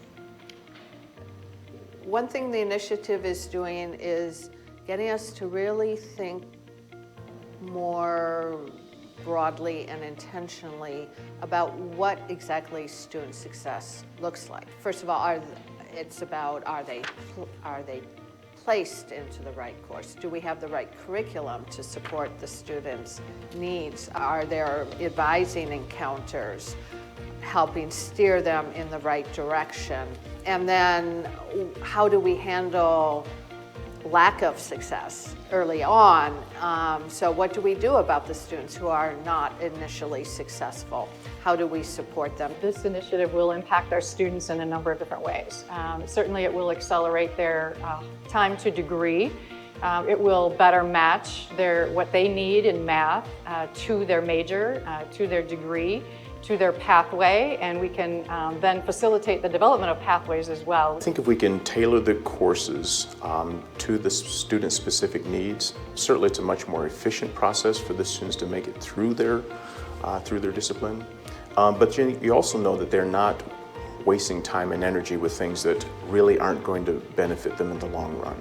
A lot of students, not just in the College of Business, but I think, in general, have a real fear or trepidation about math and about quantitative outcomes, and they don't feel confident about it, or they're unsure why they're important and why they're necessary as part of their degree programs. And so part of this math initiative has basically brought different people that teach components of these kind of math curricula together, like in a conversation, and that's led to kind of cross-fertilization of topics and ideas in ways that wouldn't have otherwise happened. One thing about the math initiative that I'm really excited about is the exploration of co-remediation for our students. We're talking about co-requisites and set of prerequisites. I think we already are seeing that in terms of shortening pathways to their math sequence. So thinking about how do we bring them into the class that they need instead of taking them through long developmental sequences. I think that this is going to be a great opportunity for us to take a look at how we can help more students be successful in their math pathway, regardless of what major they're interested in, and perhaps help students consider majors that in the past they may have thought were off limits to them because they were concerned about their ability to succeed in college level math. And that is huge, because whatever career they're going into, if they know they overcome this hurdle that previously they thought they could not, it's tremendous. It also affects how they see themselves, oh, I can do STEM pathway. I didn't think that option was open to me before, but now it is. And then also people who do the quantitative reasoning sequence, they actually look at it and say, oh, I didn't think math was relevant, but it is relevant. right? So it really changes how they see mathematics. For about 10 years, I've had a vision that a lot of the students can make it, but to get there, we had to change how the system worked for them.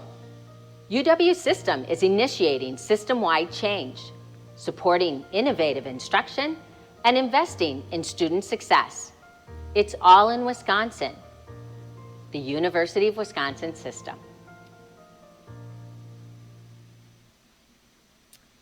Okay, and now we're going to play a photo slideshow of faculty, staff, and administrators who have been involved in this work over the past 2 years. I'll start by touching briefly on the structure that supports this system-wide change, and then I'll share a few progress highlights. So we began with the content experts and formed a math steering committee. This included a representative from each institution. They first met in 2017 to look at how to best place students in developmental and gateway math courses. This created the foundation for the institutional change teams that were formed once funding was secured. The people you saw in the video and many that you're seeing in the photo slideshow are members of those institution teams and include stakeholders who we believed would be important for making system-wide changes. Each team includes representatives from administration, institutional research, advising, math and partner discipline faculty, and for 7 institutions, the teams also include branch campus representatives. So the teams engaged with partner disciplines such as STEM, arts and humanities, social and behavioral sciences, or professional programs to identify the math knowledge, skills, and abilities students would need to succeed in subsequent coursework in those fields. These robust discussions raised many questions that otherwise may have never been asked about student success, such as, is college algebra the best preparation for subsequent coursework, or do the learning outcomes for another course, such as statistics or quantitative reasoning, better align with program needs? The Math Initiative has provided the opportunity for faculty and staff in a range of roles to examine the whole arc of the student experience. Because virtually every student has to satisfy a math requirement, changes related to those requirements create ripple effects throughout academic programs. To manage that complexity, we broke implementation into 3 phases. In year 1, we focused on gateway math requirements aligned with arts and humanities, social and behavioral sciences, and STEM. In year 2, we added professional programs of business, nursing, and education.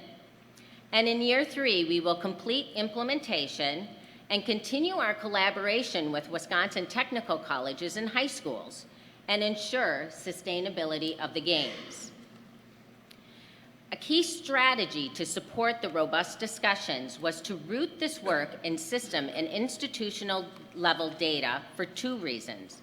1, to evaluate the progress toward Math Initiative goals, and 2, to support data-informed decision-making.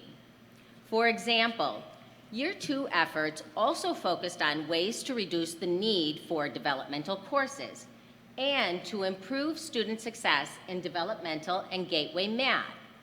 For students who are on the bubble between placing into a college math versus developmental math, analyzing additional measures such as ACT scores and high school GPA may help ensure they're placed into math courses in which they're likely to succeed. Another key strategy includes professional development. For example, in late September, more than 100 math faculty and staff from around the system participated in a 2-day workshop featuring national experts. The workshop had 2 tracks. One focused on instructional best practices, including like growth mindset, active learning, and building community in the classroom. And the other track focused on development of co-requisite courses. In this approach, students receive developmental instruction while enrolled in a traditional single-semester gateway course. Our panelists from UW Superior will talk more about co-requisites on this campus. The last point that I'd like to touch briefly on is to highlight some progress we've made so far. The Math Steering Committee developed, vetted, and reached system-wide agreement on course descriptions and learning outcomes for the 3 most common gateway courses: college algebra, quantitative reasoning, and statistics. This was an essential step to ensure equity, consistency, and transferability across our system. The institutions have reviewed and are updating gateway courses for transfer across UW institutions, and that progress has set the stage for bridging to Wisconsin high schools and technical colleges, focused on students' successful preparation for and transfer of gateway math courses. You'll hear more about that a bit later. So as mentioned earlier, institutions are developing co-requisite courses and implementing student success strategies, including through advising, and we're also seeing a systemness shift. For example, UW-La Crosse was developing an advising web tool, and they decided to put in extra work so that it could be adaptable and used by any UW institution. So you heard from a few institutions on the video, and now you'll hear from a UW Superior administrator and student on how the Math Initiative has impacted this campus. I'd like to introduce Nick Dans, Dean of Academic Affairs and Graduate Studies. I've had the pleasure of working with Nick for the past 2 years as he's the institutional change team leader here at Superior. Thank you, Alice. Good to see you back up here in Superior again. I get to share 3 examples of how the Math Initiative has influenced our work to support student success here on our campus at Superior. First, our team looked at data from our institutional research on students who have not yet decided on a major. We found that these undeclared students have been much more likely to get a D or an F, or sometimes even withdraw from their first Gateway Math course, compared with students who have declared a major. We found this to be especially true for courses other than quantitative reasoning, including statistics and college algebra. This information has influenced how we now advise our students, and we're advising them to take quantitative reasoning unless they're fairly certain they'll choose a major with a different gateway course. And we expect this to improve success rates for these undeclared students as a result moving forward. Second, as you might recall from presentations yesterday, we have one of the highest transfer rates for our students across UW systems, typically around 45%. In recognition of that fact, we are expanding acceptance of general ed math courses from our regionally accredited institutions. I have to tell you, for example, we undertook last spring a fresh review of gateway course syllabi from all UW system institutions. And we use that to greatly expand how the courses transfer. And when you're looking at all course syllabi from all these institutions, it's a lot of syllabi. I think it was about square root of 10,000. That was a math joke. When we did these reviews, we made sure to ensure that the students coming in are prepared to take the courses once they get on our campus here at Superior. Third example of the influence of the Math Initiative on our campus relates to Henry, sitting right next to me today. We have encouraged and provided support for institutions to develop and expand what are known as co-requisite courses for our students. You've heard that term a few times here. Co-requisite courses are taken at the same time of a gateway course, rather than taking before, as you might have heard know as prerequisites, which come before the gateway. Our math faculty have built co-requisite core options recently, and they are fine-tuning these options based on what they learned just a few weeks ago at the Math Initiative workshop in September. By offering these types of supplemental supports, our faculty help students succeed in their gateway courses. That way, they avoid falling behind their peers and taking longer to graduate. Henry Haberman is an elementary ed and special ed major at UW Superior who's here to tell you more about his experience with math from high school all the way through college. Henry? Thank you, Nick. It's really good to be here today. I'm excited to be here and be a part of this board. So without further ado, in high school, I took math every year, including a college-level math course. I was doing really well in the class, but I didn't pass the placement test to get the college credit for it. And this really bummed me out, and I didn't take math again until my junior year at UW Superior. At that point, I had to take 2 developmental math courses before I could even begin to take the 4 math ed and math education courses required for my specific degree.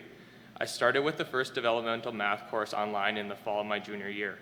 I was doing well in that course, so my advisor suggested that I could enroll in a co-requisite course in my spring semester. That way I could take care of those 2 math courses in one semester. My advisor also suggested that I take my first elementary math education course in the same semester to reinforce what I was learning and to keep on track for graduation. I have to admit this was a lot of work. I'm a student athlete, and I was at the time, so I had to study on the many weekends instead of just hanging out with my friends like normal college kids do. But it was worth it in the long run because I passed all 3 of those courses at a great rate in the spring semester of my junior year. I then enrolled in another math ed course over the summer, and now I'm finishing up my last math ed course currently.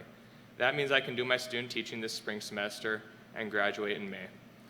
There's really no way I'd be able to be at this point without the encouragement of my advisors and the support of my math professors. So I want to take this opportunity to just say thank you for believing in me.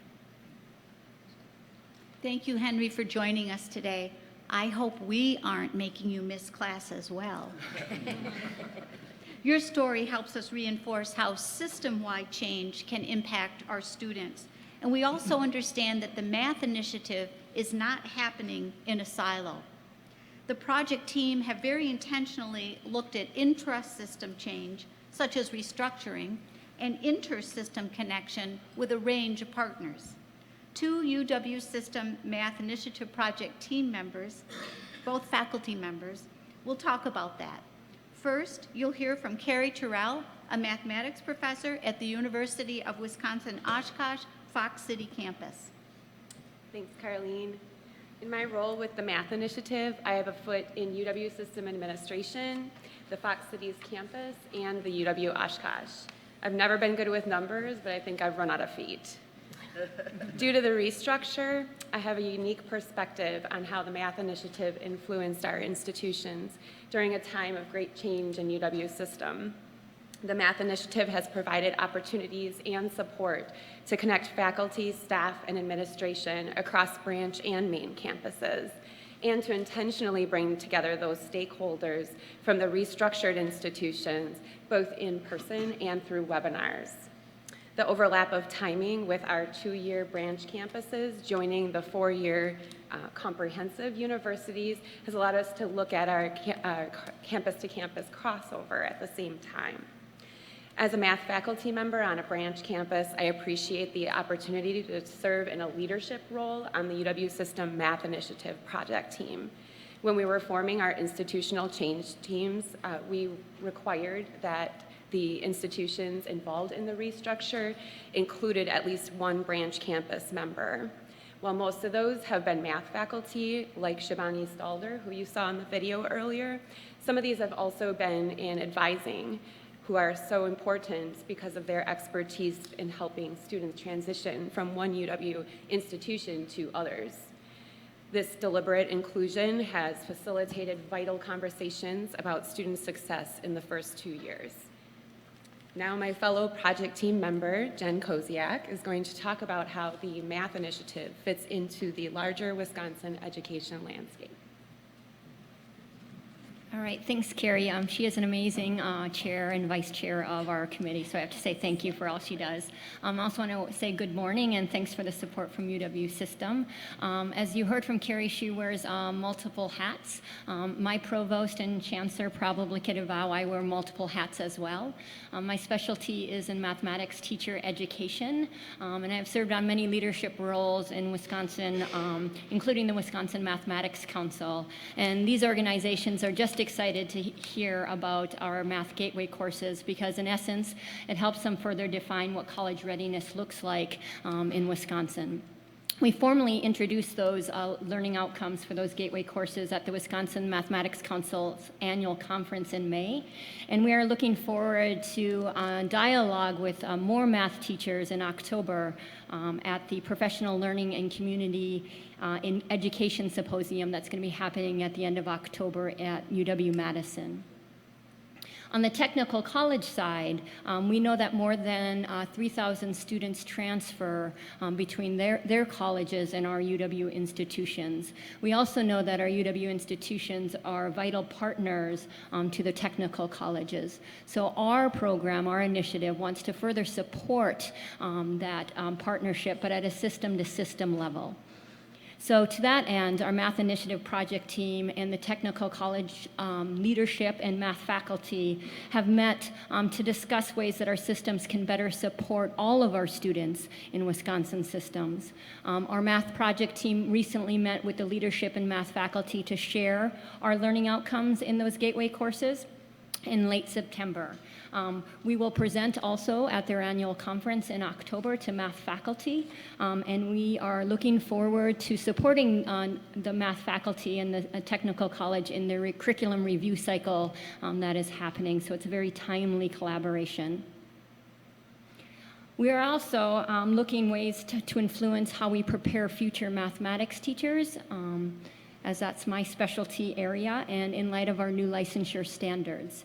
So our math initiative have created an education subcommittee that is reviewing national standards in light of the new licensure policy for elementary and middle school elementary education teachers. This subcommittee is drafting currently and vetting learning outcomes for elementary teacher education candidates across our system. What we really want to do is to ensure that our future teachers like Henry are able to support having that mathematical knowledge and disposition to support all of our PK-12 students in Wisconsin. We're also seeking system-wide consensus on those learning outcomes, so if teacher candidates happen to transfer in between system schools, that those courses would transfer as well. Thank you, professors, and Jen and Carrie. It's important for the UW system to be partners with other educational systems and agencies that focus on these common goals, such as student success and retention. The system has taken steps to engage with others who would be logical partners in carrying forward understandings and expectations that we have about student math preparation for Wisconsin students. This involves focusing our system work on math for incoming students.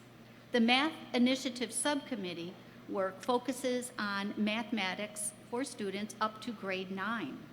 Our final panelist, Dr. Barbara Bales, who is the Senior Academic Planner and Director of PK-20 Strategic Education Initiatives, will talk about the transition from high school to college math. Thank you, Carly. So as you can, everybody hear me, I think. As you can see, this has been a huge undertaking and tremendous work has been made. But we don't sit in our silos. We have to engage with our K-12 partners, and that's my role. I connect with DPI and the other PK-12 educational system.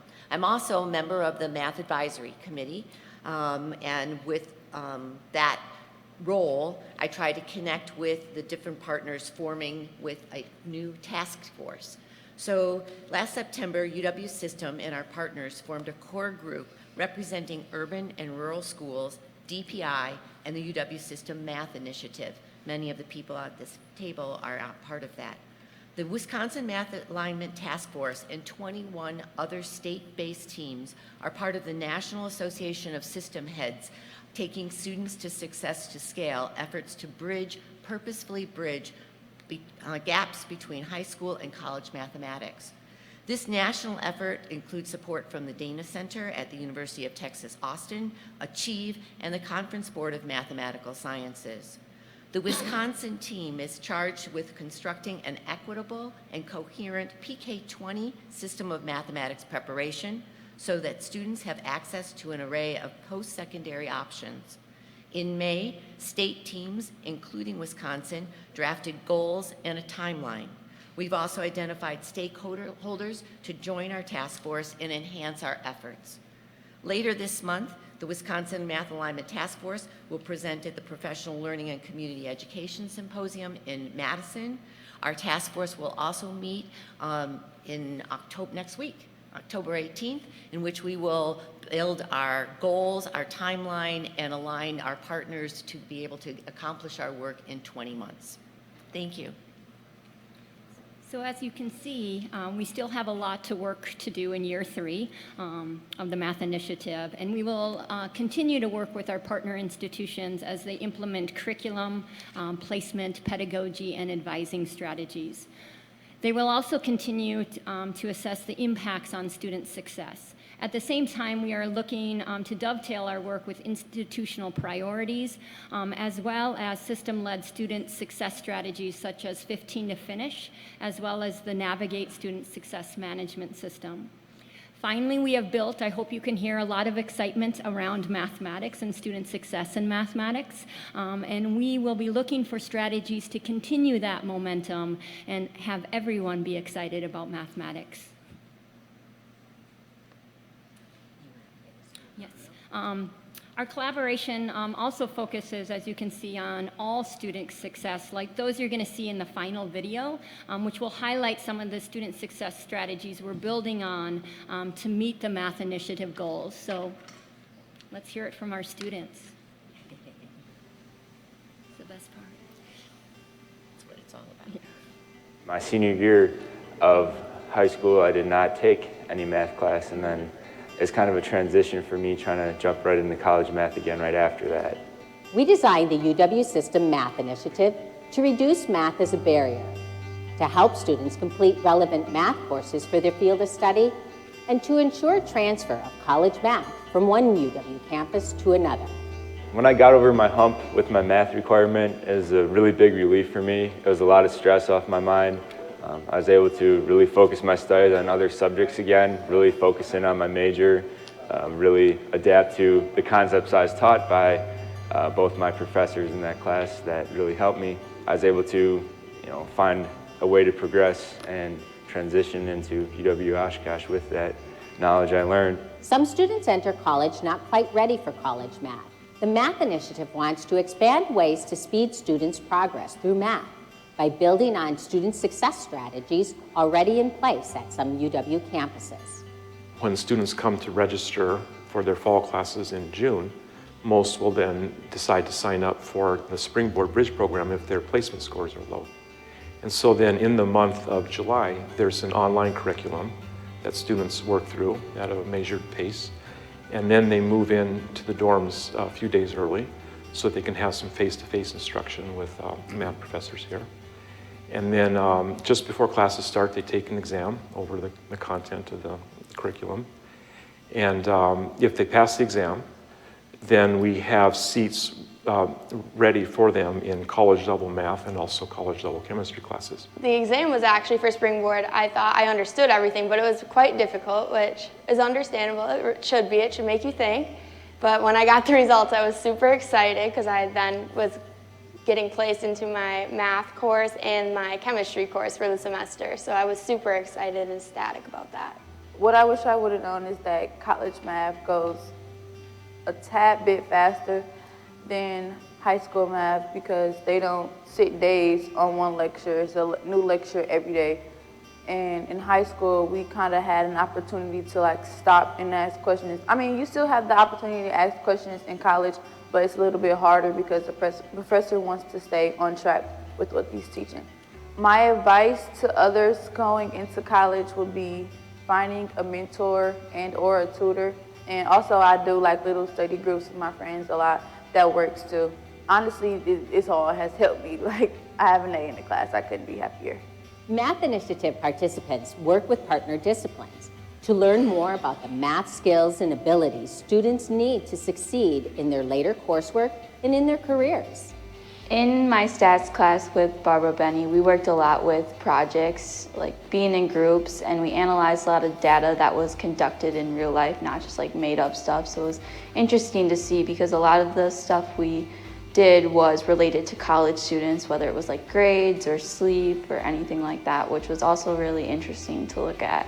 That goes a long way in making it an applicable tool set so that when they leave the course, go on to their real life, go on to job interviews, whatever it is, they have an authentic story to tell. UW System is investing in student success through the Math Initiative. It's all in Wisconsin at the University of Wisconsin System.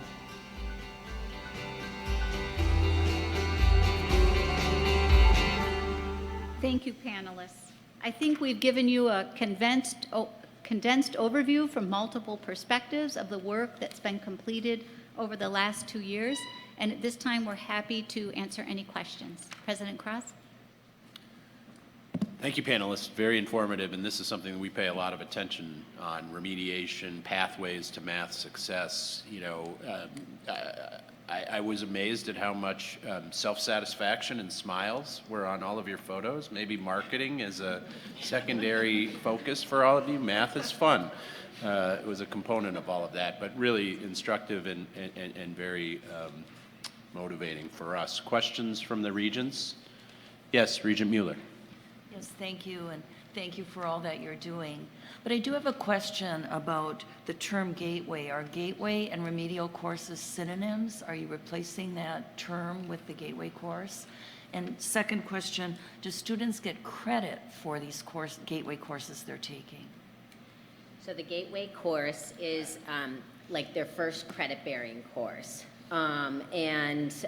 Remedial would be a developmental. So remedial and developmental are synonyms. So we often use the term developmental in our work. So if a student places into a developmental course, then they would go on to a gateway credit-bearing course after they completed that. So one of the strategies we're using is the co-requisites, so they can get additional support and then do that at the same time, which is what Henry did. Regent Hall. So that means that they're paying for both courses, one that gives them no credit and one that does.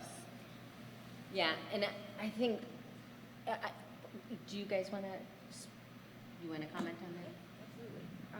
So yeah, that has traditionally been the situation, that a student takes generally like a 3-credit developmental course the semester prior to taking the gateway course. And it's true that they pay tuition for that course, but do not receive degree credit.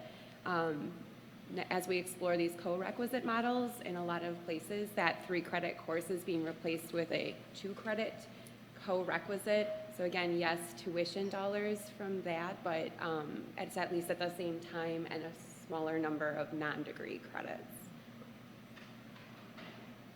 So what's the impact, especially when we talk about the first generation students, when it comes to the costs for their tuition, you know, and I know that's always been a discussion around when students enter, they end up taking more remedial courses, they're paying for that before they can even get credit. So I think there's no institution in which that number of credits is increasing.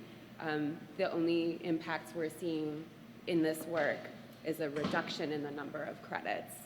And so I think that's a positive. And I'll follow up too here on our campus. The performance of a student in developmental math and developmental writing in their first year, being able to get through their first math and writing course is highly predictive of their ultimate graduation. So if we could make it easier and increase their success in their first year to get through those math and writing courses, we're talking about math now, but it applies to writing as well, we're very likely to increase their success down the road. So we're really trying to increase those supports in year one. Thank you. Yep. Regent Klein. Yes, I think a question for Jennifer. In terms of the new licensure standards and preparing math teachers, could you tell us what that is right now? Because I was curious. So right now, the Math Education Subcommittee is looking at early childhood and middle childhood. So under the new licensure, it will be birth to 3rd grade and then K through 9th grade, which is a slight shift in the grade bands. But our goal with the math initiative is to look at the mathematical preparation of those teacher candidates to ensure that they are ready to go into the classroom and promote student understanding in mathematics. Are there different licensure standards right now, did you say, or? There are different organizations that have standards related to different content and total licensure ranges, and so we're focusing just on the mathematics education portion. And are you guys connected with the task force on teacher climate? That's okay. We have wonderful Barbara next to us, yeah. Good. Great work. Superintendent Stanford Taylor. Hi, I heard you mention something about 15 to finish. Can you tell me what that is? Yeah, so 15 to Finish is a initiative going on at System with the institutions to take 15 credits per semester, and research shows that that improves outcomes and graduation rates as well. So it's another initiative at work that we work alongside and dovetail with. And that initiative is also tied to another priority in our 2020 Forward Strategic Plan in advising. Regents, any other questions? Yes. I don't have a question, I just have a comment. I'm a mathematics major, so I absolutely love this and love math. But I just want to thank you for all of your work, and it's really impressive that you're not only focusing on like math, but there's so many different elements and aspects that you're focusing on. You're tying in forward the 2020 Forward mission, you're tying in Navigate, EAB, like all of these new integral parts I think are really, really important, and also the transferring of credits in between UW institutions is excellent, because if a student looks and says, okay, well my math credit doesn't transfer anyway, why would I stay in UW system? So I think that's something that is really strengthened by this program, and also just the ability for students to kind of break that stigma of math's not important or math's not something that's relevant to my field, because math is really relevant everywhere, and if you want me to talk about that, I would love to. So with that, thank you all so much. Well, I think Regent Woodmansee summed this up very, very, very apropos. Thank you for that. And to our panelists, thank you very much for a very informative presentation.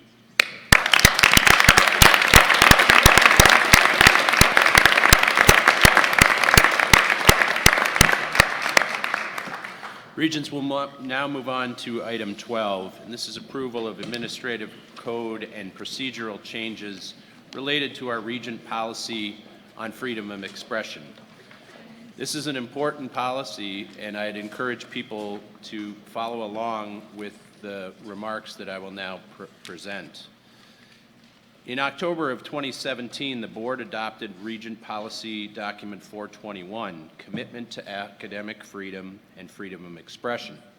The policy includes provisions for mandatory sanctions for students found responsible of multiple violations of the policy. In order to fully effectuate the policy, the board must pursue changes to UWS 17 of the Wisconsin Administrative Code, which does not currently provide for mandatory sanctions for repeat violators of the policy. In August of this year, the UW system held a preliminary hearing and sought public comment on a scope statement that describes revisions to the administrative rule. Today, the board, if we approve the scope statement, will take the next step in the process in drafting changes to the administrative rule, prescribed by the scope statement. That language will come back to this board 2 more times, once to notice a public hearing on the changes, and then again to approve the changes. After that, it will go on to Governor Evers for approval or denial. This is a process that is prescribed under state law for all administrative rules. To adhere to the state's procedural requirements, as president of this board, I'll be supporting this item. With that, I'll conclude my remarks and seek a second to approve this motion, Resolution 212. Do I have a second? Thank you, Regent Grebe. Discussion. Yes, Regent Manides. I really want to consider stepping back for a moment. I know we're obligated to proceed in a certain way by the statutes, but first of all, as an attorney, I've taken an oath, and the first oath is to uphold the Constitution, and this is one of our rights to speak freely. And it is also one of the things that makes us being citizens of this country sometimes difficult. People may be speaking freely about things we don't agree with, can't stand, and would want to retaliate against, but we can't. I've read the comments of the people that appeared at the public hearing, which was held during a time when our students weren't all in class, and most of those comments presented positions which opposed instituting this change, a punishment for speaking in certain instances. I just think it's a very hard road to go down, to police, to punish people that may be young, that may be saying things that they have a right to say, that may be punished for and may follow them the rest of their lives in a negative way. So I'm going to vote against this, knowing that it's probably going to continue, but really would like us to consider having another chance for the students to weigh in when they're in school, and for us to consider the comments made by the people who did appear at that hearing, and for us to think about what it is that we're trying to do and whether or not we as citizens should be doing this. And I'll tell you, as an attorney, I don't think that I can do this, given the oath that I've taken. So those are my comments. Thank you, Regent Andy Dietz. Other comments? Superintendent Stanford Taylor. So just as a point of clarification, the process is that you have to develop the scope statement, and then later on there will be an opportunity again for hearing for people to voice their concern. There will be couple two more opportunities. So this is part of the process in developing the scope statement. That is well said and correct. Other comments? Hearing none, I'll call the question. All in favor say aye. Aye. Aye. Opposed? No. Okay. You have that. Thank you, members. We'll now move on to item 13. We're also considering notice in a preliminary hearing on a scope statement to make modifications to Chapter 18 Administrative Code that would allow for an update in language to more closely align with nationally recognized language on harassment and intimidation. The proposed modification to UWS Chapter 18 would amend the language governing the prohibition on one person using email or other forms of electronic communications or phones to intentionally harass another person. The current language prohibits such action when undertaken, and I quote, with the intent to harass, annoy, or offend another person, end quote. This proposed change would eliminate the words annoy and offend. If the board approves this action today, the next step after reviewing the hearing is approval of the scope statement, much like we're doing with changes to Chapter 17. The process for changing administrative rules requires this board to approve a public hearing notice on a scope statement that describes revisions to the administrative rule.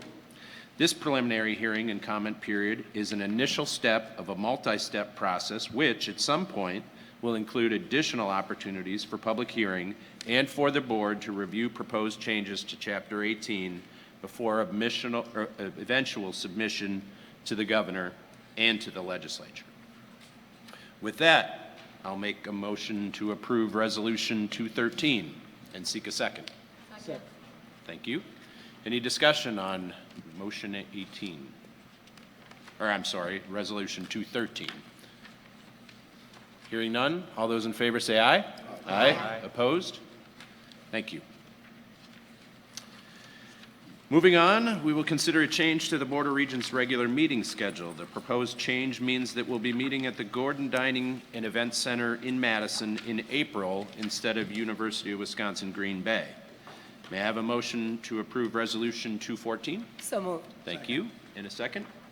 All those in favor say aye. Aye. Aye. Opposed, same sign. Motion carries. We also have the election of an assistant trust officer of the board, as we heard yesterday. Is there a nomination to elect Charles Saunders as assistant trust officer of the Board of Regents? So moved. Thank you. May I have a second? Second. All right. We have a motion and second. Any other nominations? All those in favor say aye. Aye. Aye. Motion carries. At this time, I'd like to again thank Chancellor Renee Wachter and her team for their superior hospitality here in Superior. This is a tremendous work effort to have the Board of Regents arrive on your campus, and I can tell you from the minute we've arrived here, we've been shown just exemplary service with tremendous grace and hospitality. At this time, I'll call upon Regent Walsh to read a resolution of appreciation to UW Superior as the host of our October meeting. Regent Walsh. Thank you, Regent President Peterson. Whereas the members of the Board of Regents are pleased to recognize the University of Wisconsin Superior as the official host campus for the board's October 2019 meeting. And the board is grateful for your generous hospitality extended by Chancellor Wachter and the entire Yellow Jacket community. And whereas the board appreciated hearing Chancellor Wachter's presentation, Small But Mighty, a story of superior impact. And I just have to say, after watching that and being here for a couple days, it's easy to forget the small part and concentrate on just the mighty. Just a personal aside there. Whereas Business and Finance Committee members learned how private gift support is providing extraordinary opportunities to UW Superior students. Whereas the Education Committee heard an informative presentation on embedded influential learning experiences at UW Superior. And whereas the members of the Research, Economic Development, and Innovation Committee thanked Dr. Richard Stewart and Matt Tenaik for their examples of UW Superior's commitment to industry, research, and workforce needs. And whereas the Capital Planning and Budget Committee received an overview of UW Superior's current athletic and recreational facilities and the university's plan to support its students through facility enhancements. And whereas the board was delighted to hear from Hannah Kolonzik, a UW Superior junior double majoring in biology and chemistry, who was featured in this month's Student Spotlight. And whereas board members were pleased to get a closer look at the Lake Superior Research Institute Ballast Water Treatment System Testing Facility, and also to take part in the All in Wisconsin tour, showcasing the unique value each UW institution brings to Wisconsin and the UW system's combined strengths across the state. Be it therefore resolved that the Board of Regents hereby thanks UW Superior for its in-depth presentations, forward-thinking spirit, and many influential contributions to the UW system and state of Wisconsin.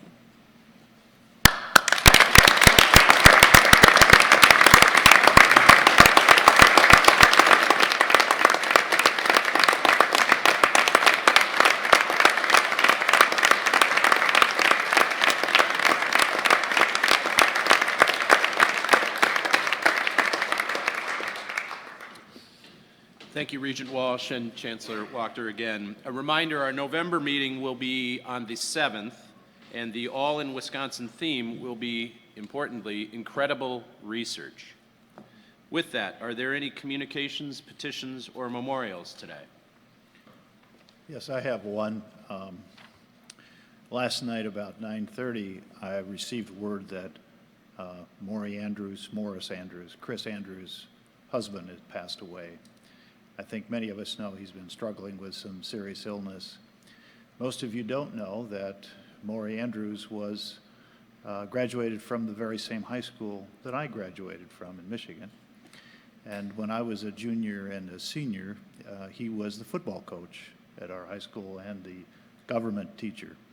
So I didn't know him that well at that point, but I think we all need to take a moment. And Chris is not here today, obviously.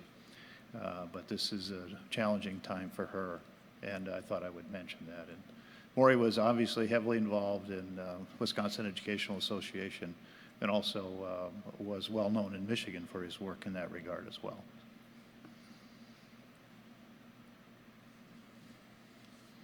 Thank you, President Cross. If there's no other business today, I'll seek a motion to adjourn. And a second. All those in favor say aye. Aye. We are adjourned.